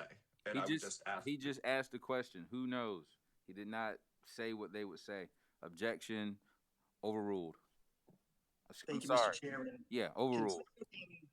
Thank you, Mr. Chairman. Continuing with the sales and lease tactics being deployed by the solar industry, we heard how numerous customers had not been told that the net energy metering rate that was applicable to them would end on December 31st, 2025 or May 31st, 2029, depending upon when they installed their solar system. No wonder these folks are upset. They should be. But through a carefully orchestrated campaign of misinformation, the solar industry has directed these customers' anger toward Dominion Energy and this commission and steered that anger from where it belongs, those who were duped by these unfortunate events. As you saw in the email that we provided you last week from Sunrun, they're the ones who have whipped up these customers against Dominion Energy and this commission when it's Sunrun and other solar providers who have withheld important information from these customers, and when it's Sunrun, who we now know has a 3% per year escalator in their lease payment. Dominion Energy doesn't blame these folks for wanting to hold on to the subsidy that they enjoy today, but they're blaming Dominion Energy and this commission because Sunrun has told them to do so. When we asked about the solar installers, whether the solar installers had informed them of this information, the common refrain from the witness was no. And you could hear it in their voices that they were realizing for the first time that a valuable piece of information had not been shared with them that may have influenced their decision to enter into a contract with a solar company. And had this hearing taken in place, we no doubt would have seen this in their faces and in their body language. Members of the commission, during public hearings, you learn things you may not have known. You learn what is going on in the lives of customers and what formulates their opinions, and you appreciate them for sharing their perspectives. And speaking on behalf of Dominion Energy, we learned some things during the public hearing that I think those in the solar industry, particularly those who work hard, who don't engage in questionable sales tactics, and who don't require burdensome contractual terms like 20-year leases for the elderly, would prefer didn't happen. We get it. Not everyone in the solar industry is a bad actor. But on Tuesday, we learned about the tactics that unfortunately cast a long shadow over the good actors. Now, sadly, I don't think the commission has any jurisdiction to address the outrageous 20-year term leases that we heard about. But you do have the ability to put in your order some of the stories that we heard, and hopefully those who engage in these sales tactics will stop, reverse course, and unwind these 20-year leases.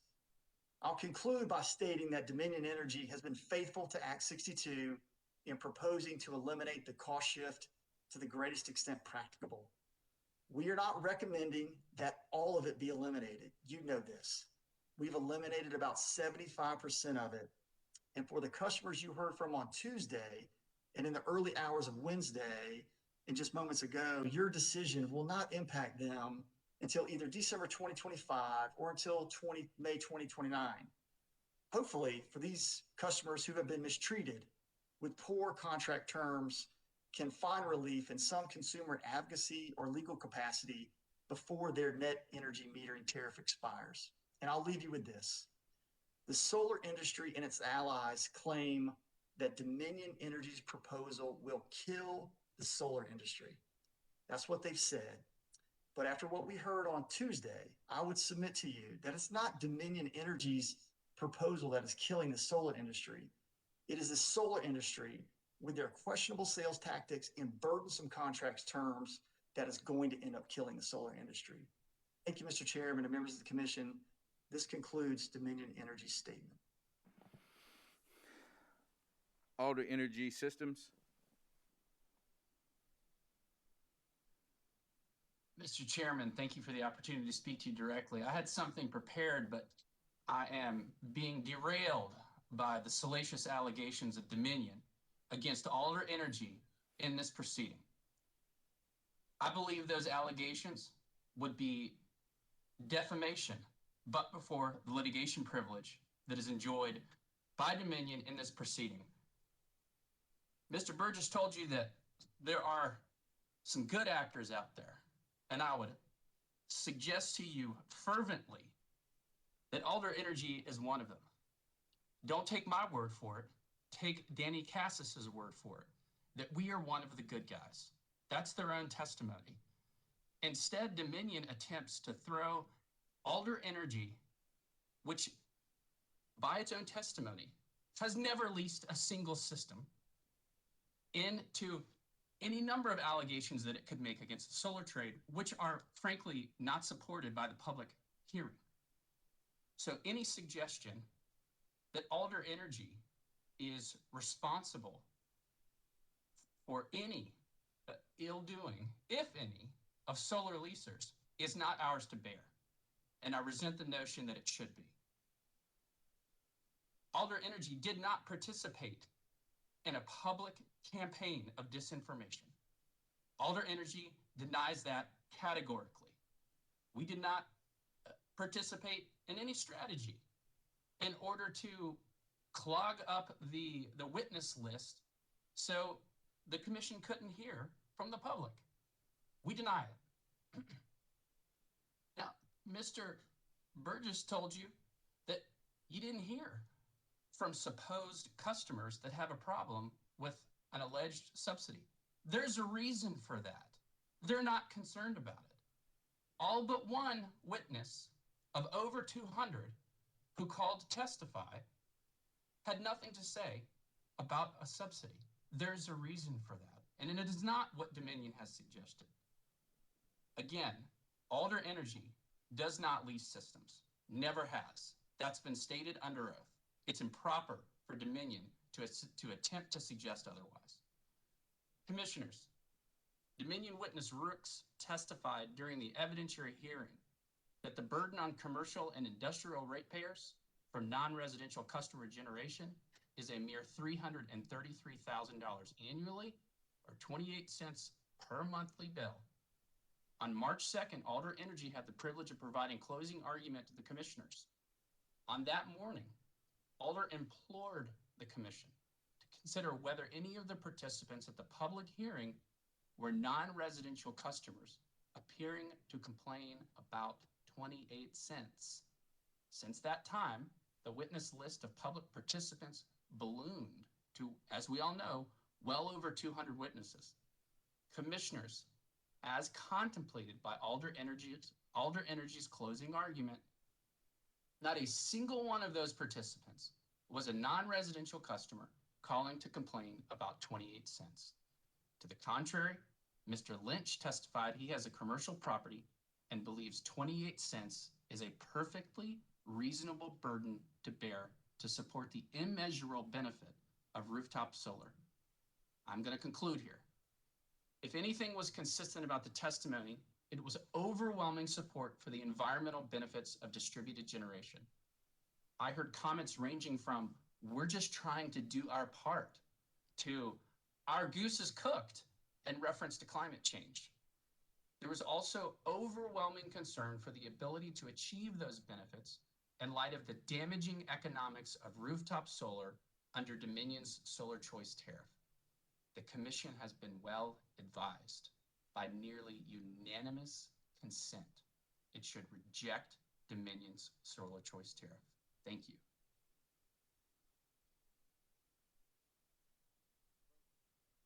Frank Knapp Jr.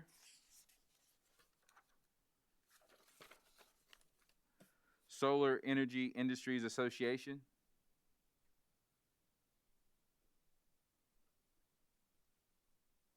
South Carolina Coastal Conservation. Thank you, I'm sorry. Mr. Chairman. Sorry, I was had the order a little bit out. Thank you, Mr. Chairman.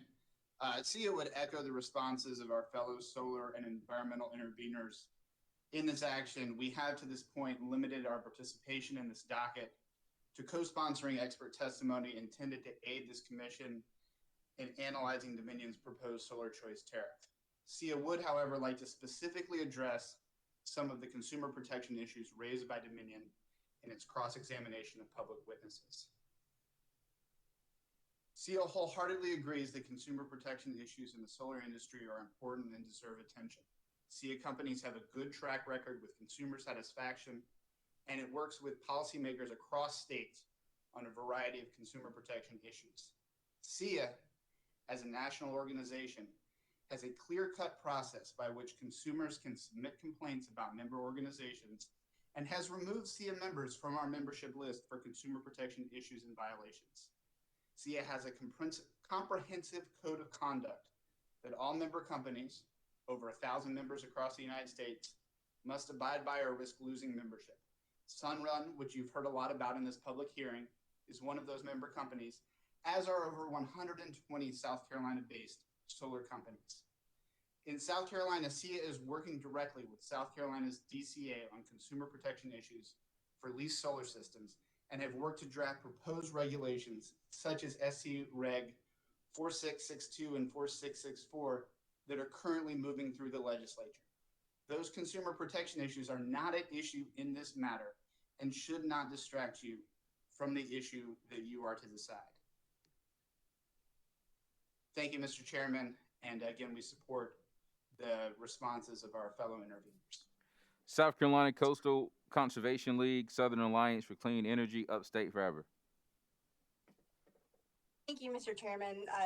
It's Kate Mixon on behalf of SACE, CCL, and Upstate Forever. I first want to start by saying our clients are not the solar industry.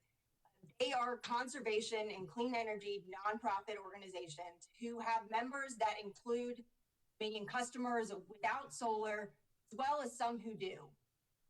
Our clients are opposed to Dominion's proposal because it does not comply with Act 62. And we heard that same concern from customers over and over again at the public hearing. Over 250 individuals, vast majority of which were Dominion customers, signed up to oppose this proposal. Almost every single person there, solar and non-solar customers alike, supported rooftop solar and were outraged by Dominion's proposal. Dominion tried to deflect from its unpopular proposal and make the public hearing about leasing. To be clear, there were some customers who had issues with their solar lease. Those are legitimate concerns. As Mr. Kirkendall noted a moment ago, those are being addressed in another proceeding. For the most part, though, customers didn't have issues with the rooftop solar arrangements. They were happy with, proud of having solar on their roof. Several customers said it had made it so they could afford their otherwise unaffordable electric bills. Natasha Pauling testified that community action agencies recommend solar to their low-income homeowners as a way to keep their bills affordable over the long term. She testified about what a person could buy, food for their families, medication, instead of having to pay the high fees that Dominion is trying to impose on every single one of its solar customers. As witness Rebecca Boss noted, Dominion tried to frame themselves at the public hearing as the good guy, made a point of asking customers about whether they leased their systems or any complaints they'd received about that customer's arrangement. That is information only they are privy to. They weaponized it yesterday. They did not mention whether any of those 250 customers had ever called Dominion to complain about their bill being too high before they got solar, if they were still getting those calls after. The vast majority of the customers who called in yesterday, they were unhappy with Dominion's attempt to set rates so unreasonable and contrary to Act 62 that no customer or solar company, for that matter, could ever have predicted them. Dominion's logic is that it's somehow the solar company's fault, not their own. Their terrible proposal they have put forward will slash customer bill savings to the extent that nobody can save any money. They haven't included any mitigation measures, long-term grandfathering provisions in their proposal. Those are not prohibited by the Energy Freedom Act. You know, their proposal is the difference between a customer being happy with having solar or it being so expensive to do so, they can't afford it anymore. And that is the truth that Dominion wanted to steer customers away from yesterday. Moreover, the reasons that they have stated for their proposal are incorrect. The public hearing witnesses, they're not experts. Most of them were not prepared to answer questions about solar rate design or the effects rooftop solar may have on other customer bills. So I'm going to go through some of the things that I heard stated at the public hearing, which I think will also help to address some of the concerns of Mr. Martin, as well as other non-solar customers. As an initial matter, Dominion's proposal here will not reduce non-solar customers' bills. Dominion has not committed to reducing costs for anyone if this passes, nor is there a mechanism for them to do so outside of a rate case. Non-solar customers will also not start paying more on their bills if these tariffs are not approved.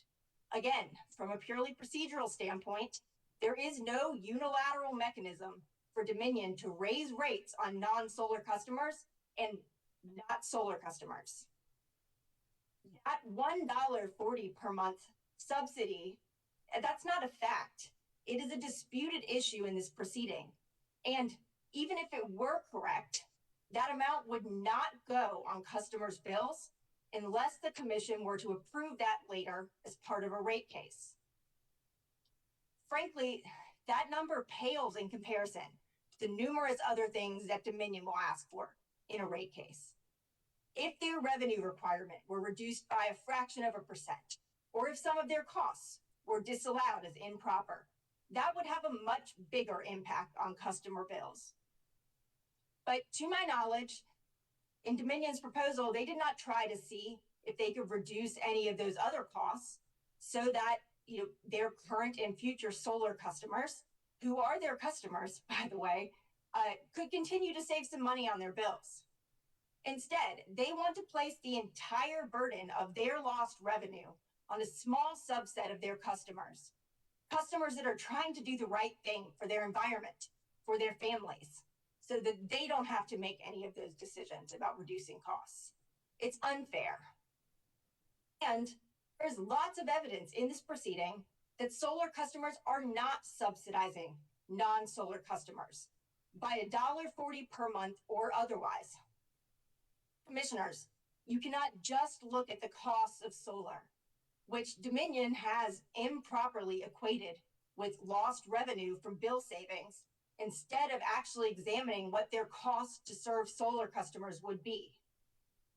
You also have to compare those costs against the alternative, meaning what would Dominion have to charge its customers if rooftop solar didn't exist? Dominion conveniently failed to mention those costs in its cross-examination questions to the public on Tuesday. Our proposal shows that when you look at those costs and benefits accurately, rooftop solar comes out ahead. It is cheaper for Dominion and it helps keep customer bills low. As several witnesses noted, the second that energy from rooftop solar is exported to the grid, it it gets used up by their neighbor. This means that Dominion does not have to spend as much money on their transmission and distribution system. But they have refused to even try to quantify what that value is. They say those avoided costs are zero, contrary to best practice by other utilities and the recommendation of ORS's consultant. Dominion also has refused to even try to quantify how solar saves them money due to the risk of fuel prices going up. Again, they say that is zero, but they haven't even tried to do the math. Dominion has also refused to try and value many of the environmental benefits of rooftop solar. And they have underestimated its cost savings that result from solar exports, which align with Dominion's summer peak. What would the cost be if Dominion instead had to build another peaker plant? What impact would that have on customer bills? Since Dominion will have its summer peak on a hot, sunny day when solar is producing the most, solar customers are those that are least likely to contribute to Dominion having to use its peaker plants. And that way, aren't solar customers subsidizing customers who use more demand at system peak? That's why it doesn't make sense to look at individual customer savings or the savings of rooftop solar customers alone as a metric for cost shift. You have to look at the impact that rooftop solar has on the entire utility system. Taken together, that means Dominion is dramatically overstating solar's costs while ignoring much of its benefits. When you accurately account for those benefits, as is required by the Energy Freedom Act, solar can actually help keep costs lower for everybody. This is not about solar customers not paying their fair share. Every single opportunity Dominion had to stack the deck against solar customers in its proposal, it did so. It said that customer bill savings were the same as cost shift to non-solar customers. They have continually conflated the current DER net metering incentive, which is not going to be available under their proposed solar choice tariffs. They conflated that with the idea of a potential cost shift. Again, no cost shift can exist under solar choice tariffs unless this commission allows it in a future rate case. Nor did Dominion try to figure out what a win-win could look like. They did not try to negotiate, did not set up a rate, and did not try to negotiate. Instead, they set up a rate structure that's horrible for rooftop solar. Expect everyone to just accept what they say as truth. It's not fair, and it does not comply with the Energy Freedom Act. Chairman Williams, you asked several customers whether they were aware of ORS's proposal in this proceeding. And it was clear that they were not aware of it, or that they had only learned about it for the first time due to former Representative Peter McCoy's op-ed in the Post and Courier, or at the hearing on Tuesday. ORS clearly did not reach out to or try to provide information about its proposal to the using and consuming public to get feedback. I also want to point out that ORS's proposal is not the only alternative to Dominion's that was presented to the commission in this proceeding.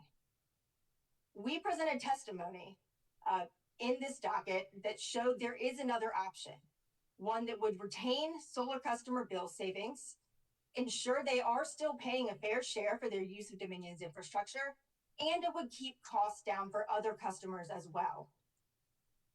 We didn't want to take up much time at the hearing yesterday because we thought the purpose of the hearing was to hear from public witnesses, not us. But would note that we did ask 2 witnesses if they would support a proposal that would only reduce their bill savings by 8% instead of the 55% or 63% from Dominion's or ORS's proposals. And both witnesses said yes. They wouldn't have been there if Dominion or ORS's proposals were reasonable in this proceeding. We think our proposal is that reasonable option, and we again ask the commission not to take Dominion's statements as fact.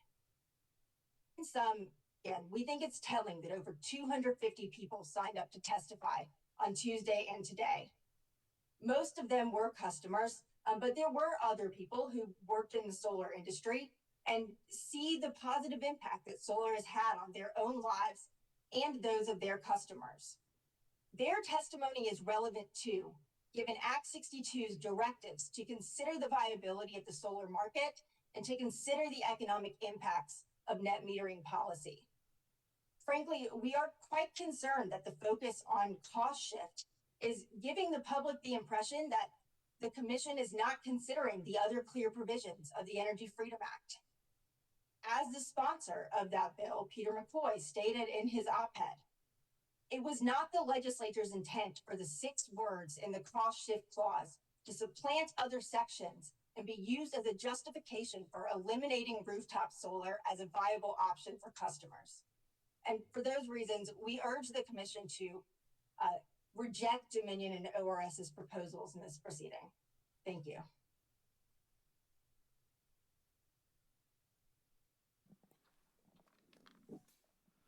North Carolina Sustainable Energy Association. Thank you, Mr. Chairman. Peter Ledford on behalf of NCSEA. NCSEA appreciates the opportunity to respond to the public comments that the Commission has received. There was a truly impressive amount of public participation, and almost all of it was in opposition to Dominion's proposal. We heard over and over again, Tuesday night and this morning, that people were installing solar to do the right thing for the environment, the state's economy, and their pocketbooks. We are proud to see this level of engagement and commitment from solar consumers, workers, and supporters. And most of these customers weren't just angry about Dominion's proposal out of self-interested reasons. They didn't think it was right that other customers would not be allowed to make the same choices that they had already made. And there were a lot of people with an awareness of the Energy Freedom Act. They understand that it was meant to extend those options to other consumers, not make it harder. That said, there was also a lot of discussion about consumer protections, and we wanted to respond to those. On the solar side, the consumer protections that Dominion is so concerned about are being addressed. NCSEA, for example, has a code of conduct for its several dozen rooftop solar members publicly available on our website. And my understanding is that SEIA has a code of conduct for their rooftop solar members as well. In addition, Act 62 directed the development of consumer protection standards, as mentioned by SEIA's attorney, Jeff Kirkendall. 2 of those regulations, number 4992 and 4994, were developed by ORS with stakeholders, including Sunrun, and are working their way through the legislature. While the PSC doesn't have jurisdiction necessarily over these consumer protection issues regarding solar, they do have jurisdiction over consumer protection on the rate side of things. Dominion and ORS have proposed discriminatory paradigms that would unfairly punish solar adopters. Dominion, or its predecessor, South Carolina Electric and Gas, was apparently fine with Act 236 because it gave them cost recovery for lost revenues and gave the solar industry runway to take off. Act 62, however, prohibits the continued collection of those lost revenues, and all of a sudden Dominion has changed their position on consumer solar. Duke figured out a way to move on to the next generation of net energy metering. Dominion instead decided to fight to prevent revenue erosion or lost revenues from solar. NCSEA would encourage the PSC to protect existing and future solar consumers from Dominion and ORS's harmful proposals. Thank you, Mr. Chairman. Vote solar.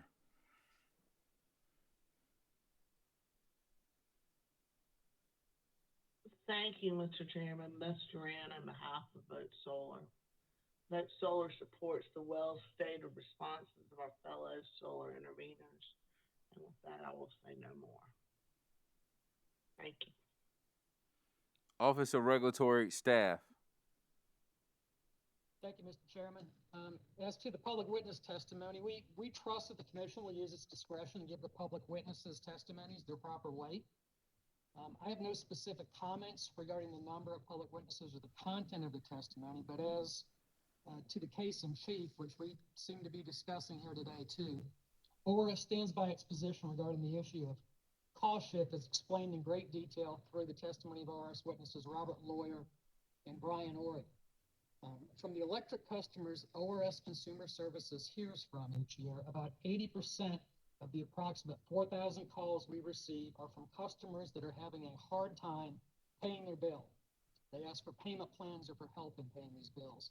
And that is the basis for our position in this case regarding cost shift, which is the sole issue that we have discussed through our testimony.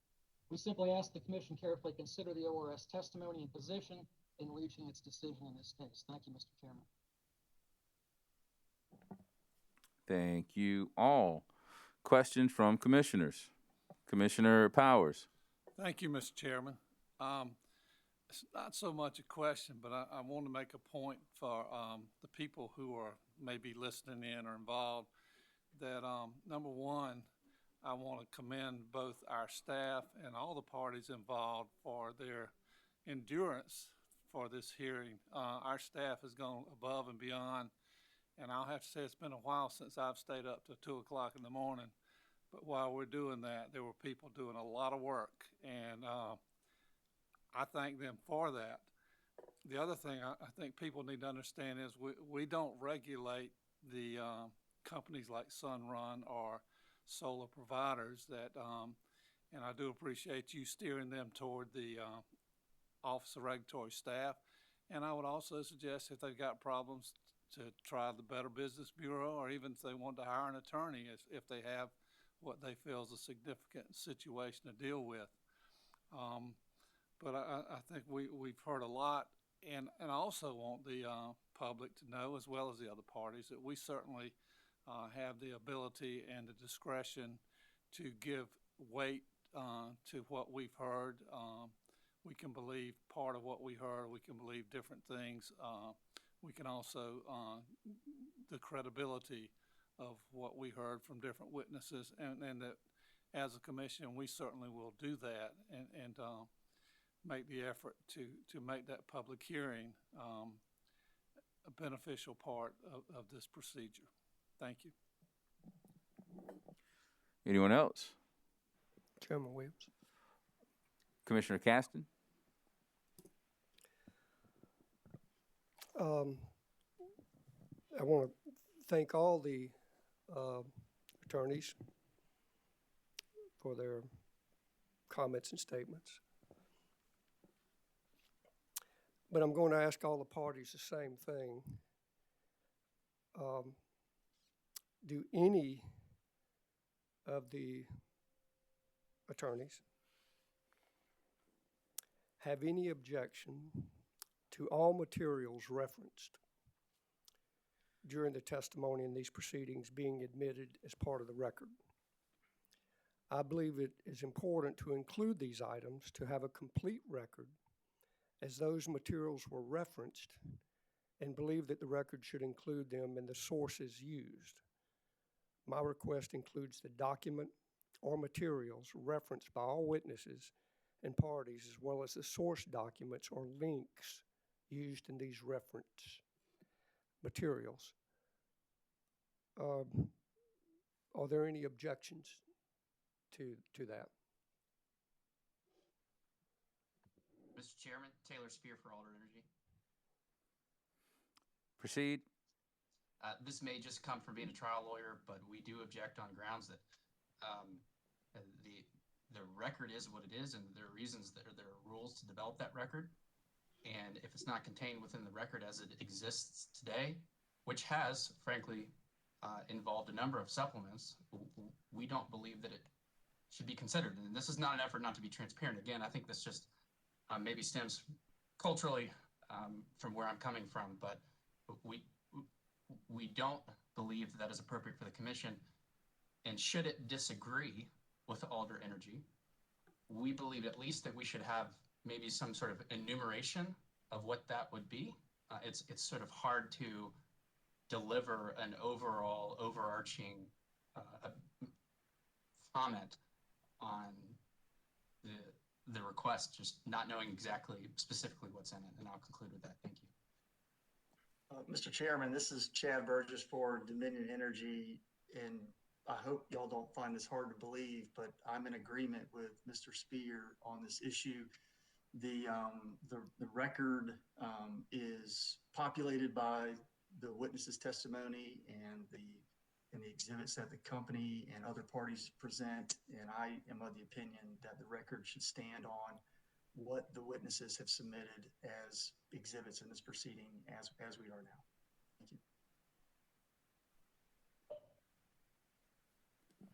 Mr. Chairman, ORS would join both in Mr. Spears and Mr. Burgess's objection they put on the record. Mr. Chairman, Kate Mixon for State CCL and Upstate Forever. We would also agree with the other parties that have objected so far. All right, so I just want to make sure I understand what Commissioner Caston has asked for, and I want to make sure I understand what the party's position is. As I understand it, Commissioner Caston is asking that if, say, a study or op-ed was admitted into the record, and that study or op-ed made references to other studies or other op-eds, that those references and citations also be included into the record. Is that correct, Commissioner Caston? Along those lines, what I observed with some of the documents that were asked to be included in the testimony or that were referenced had links or citations in the document that was submitted. And, you know, I heard reference to Nevada many times, and in this one particular link, it refers to that particular study. All I'm asking is that in whatever documentation that's asked to be used that has references within that exhibit. In other words, this is where I'm assuming the author or authors of these, whether it's an op-ed or what, and references a study that he got this information from, or a Brookings Institute study, or whatever it was that has reference to information they're using in that document. I wanted to include that as a matter of record in the event anyone wanted to determine what that link or document was relative to what was being introduced. All right, and so I'm understanding from several parties' counsel that they would not want Commissioner Caston, or the commission for that matter, to be able to read those exhibits and then go to the links or references for further reading, for consideration of those exhibits or those references or citations or links.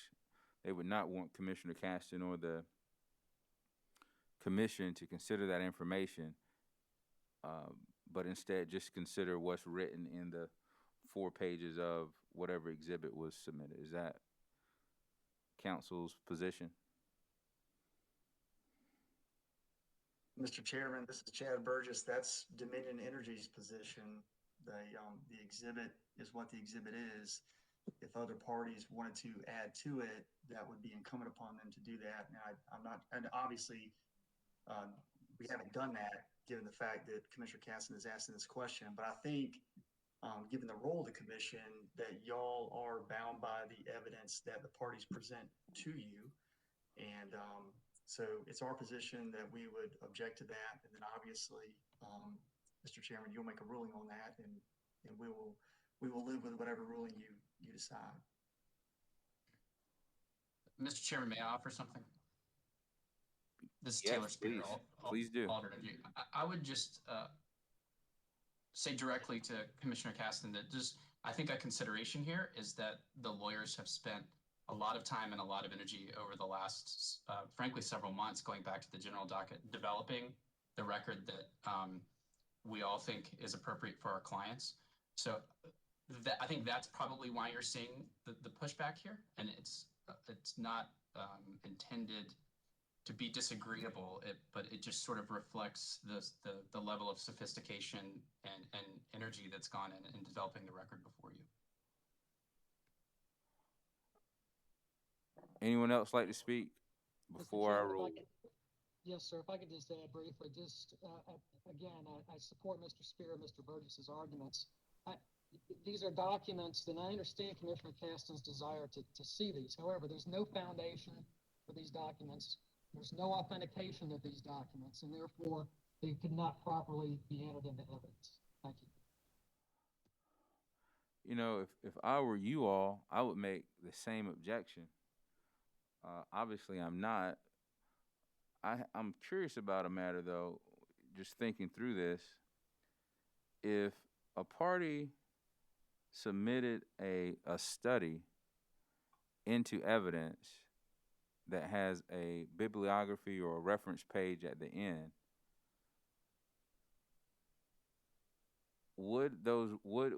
aren't those references a part of the study to support whatever findings and conclusions have been made in the study? Mr. Chairman, I think you'd need an expert witness to testify that they relied on that. I understand Mr. Chairman's argument. I believe that I understand it. And what you're essentially saying is that if an expert relied upon a source, then it can be excluded from hearsay rules, et cetera. But that doesn't change Mr. Nelson's concern that it has not been vetted, it has not been deemed admissible, it's not been authenticated, and even under the expert rule, you would have to accomplish both of those feats before anything that was considered by an expert would be admissible. So I understand the point, but I guess I would argue that there is a nuance in this current circumstance. Chairman Williams. Commissioner Caston. If it will make it simpler, first of all, I do not, Mr. Spears, other attorneys, I do not take offense at that all. So don't have that concern. And Mr. Chair, if it would simplify it right now, I'll be glad to withdraw that request. I would, I'm not saying this is a request, but just a thought, in that, and I guess it's primarily from my background, from my training, what I did is, you know, part of what I did was try to determine facts, you know, in my other career, because I was having to plan, act on certain things. So perhaps, if possible, in the future, in future hearings, maybe there's an avenue for that. I don't know, but it's helpful, I think, to all parties if you're going to reference a document or reference something, and it does have, and it's based on information from other sources, that those other sources should be included. Because oftentimes I found in my experience that when I looked at the sources, it may be a sentence or a word, but the sentences before that or after that told a different story. I'm not saying that is the case here at all, Chairman Williams, or anyone. But if possible in the future, maybe to do more of that, you know. But I withdraw that request now. And thank you very much. All right. Well, before we withdraw, I just want to make sure. I think we're all on the same page. But just for the party. So hypothetically, if a witness references or relies on an article from The Economist and is moved into evidence, and that article references another article from the Wall Street Journal. The position of the parties is that the commission can only consider the article from The Economist and should not also read the references made from the Wall Street Journal article. Just so I'm clear, that's what counsel is saying, right? Mr. Chairman, this is Chad Burgess for Dominion Energy. It's our position that you cannot rely upon that information to formulate your decision because it's not evidence in the record.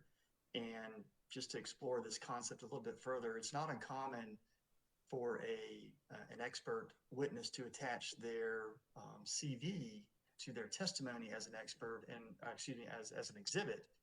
And there are a lot of experts who attach a bibliography, if you will, to their CV of all the papers that they've written. And surely when you move a CV into evidence, I don't think it's the intent of the parties to also move into evidence every single paper or study or analysis that witness has attached to their CV. So, but I think you understand our objection, and I appreciate and thank Commissioner Caston for withdrawing his request. Thank you. All right, the request has been withdrawn. I'm sorry, Commissioner Powers. Mr. Chairman, as to a specific reference, we've been asked not to just consider the solar tariff. We've been asked to consider what the intent of the legislature is, and that's been argued by a lot of the parties. And we have heard today and before reference to Mr. Peter McCoy's op-ed that was in the Charleston paper as the primary sponsor of the legislation and as to what the intent of the legislature was. Is that in evidence since it's been referenced, or has anyone tried to put that in as an exhibit, or is that something we don't consider when we talk about or think about the issue of intent? I'm just, for clarification, I'm not sure whether that's in evidence or not. I do not believe anyone actually moved the op-ed into evidence, subject to check. Thank you. This is Chad Burgess for Dominion Energy, Mr. Chairman, and you are 100% correct. The op-ed that has been referenced a few times during this proceeding has not been moved into evidence, and it's not an exhibit in this proceeding. With respect to Act 62 and the intent, I think the law speaks for itself, and I think there's a section in there that addresses that. So when the commission, to the extent that you're reviewing what the intent of Act 62 is, there is testimony in the record to that effect, and also the law itself has a section in there which speaks to intent. Commissioner Caston?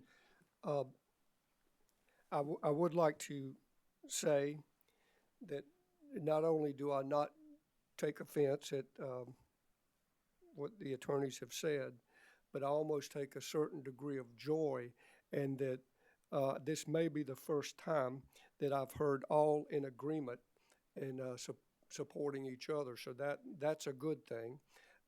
Hopefully a trend in the future. Thank you very much. All right, so Commissioner Caston has withdrawn his request.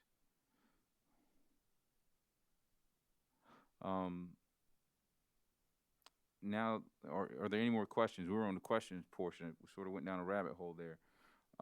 Any more questions or comments before we close? Commissioner Thomas.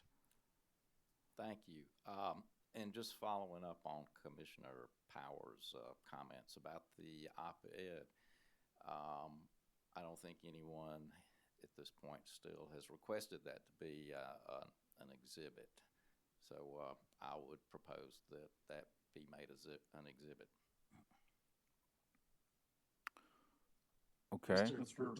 Is there any objection?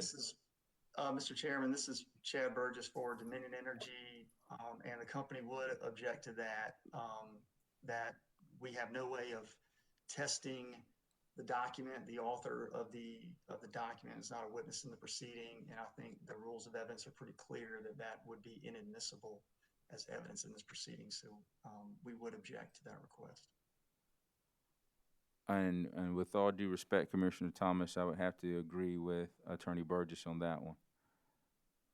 Okay, thank you. I have another question or comment. So we did hear a lot of allegations that caused me a great deal of concern, and they are just allegations, but it certainly makes me think about some things. And also part of Act 62 were some consumer protection. A section was actually added. That's section 58-27-2660,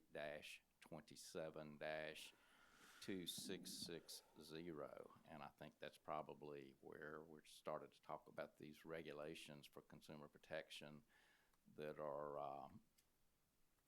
probably working through that process. But nonetheless, it does say that the Office of Regulatory Staff is authorized to enforce and apply consumer protection provisions set forth in this title. And again, this is Act 62. They can conduct investigations into the allegations. They can issue cease and desist orders against further violation. They can impose an administrative fine not to exceed $2,500 per violation, and they can actually go so far as to void the agreement if necessary to remedy the violation or violations. And what I heard in the testimony, I think, is that some of these customers that felt like they had been wronged had gotten in touch with the Office of Regulatory Staff. So I guess my question is for Attorney Nelson. Are you aware if any of these contracts have been voided that customers have complained about, or any other enforcement activities pursuant to Act 62? Commissioner, I can tell you that based on one of the public witnesses that appeared before the commission the other night, that one contract has been canceled by the solar company. We will be happy to, at some point, if the commission desires, to present an update on the regulations and ORS's use or enforcement of those regulations. I think that would be helpful. I think that's all I have at this point. Thank you. Anything else? Williams, if I could just make one additional response, if it's not appropriate. Please identify yourself. David Neal on behalf of SACE, CCL, and Upstate Forever. Yes. I just wanted the question about consumer protections just brought to mind that another section of the Energy Freedom Act that I hope will be front of mind that also goes to consumer protections is the provision about electric utility customer rights in Section 2 of the Energy Freedom Act, in Section South Carolina Code 58-27-845. And I would just like to keep those in the mix as we think about consumer protections and the ways in which a tariff does or doesn't comply with those provisions as well. Thank you. All right, anything else? Mr. Chairman, Taylor Spear, Alder Energy. It seems as though that we are shortly going to be adjourning. There's been some compliments from the commission to the lawyers, and I just wanted to express my personal appreciation for the attention that the commission has given this over a lot of hours. There's been a lot of public service on display, and I'm personally grateful. Thank you. Well, I'm sure everyone here appreciates your kind words. We try to do the best we can here. Anything else before we adjourn? I think commission staff will get with the parties about the transcript and the proposed order dates. I think they're still working through that. All right. Yeah. If there's nothing else, then we are adjourned.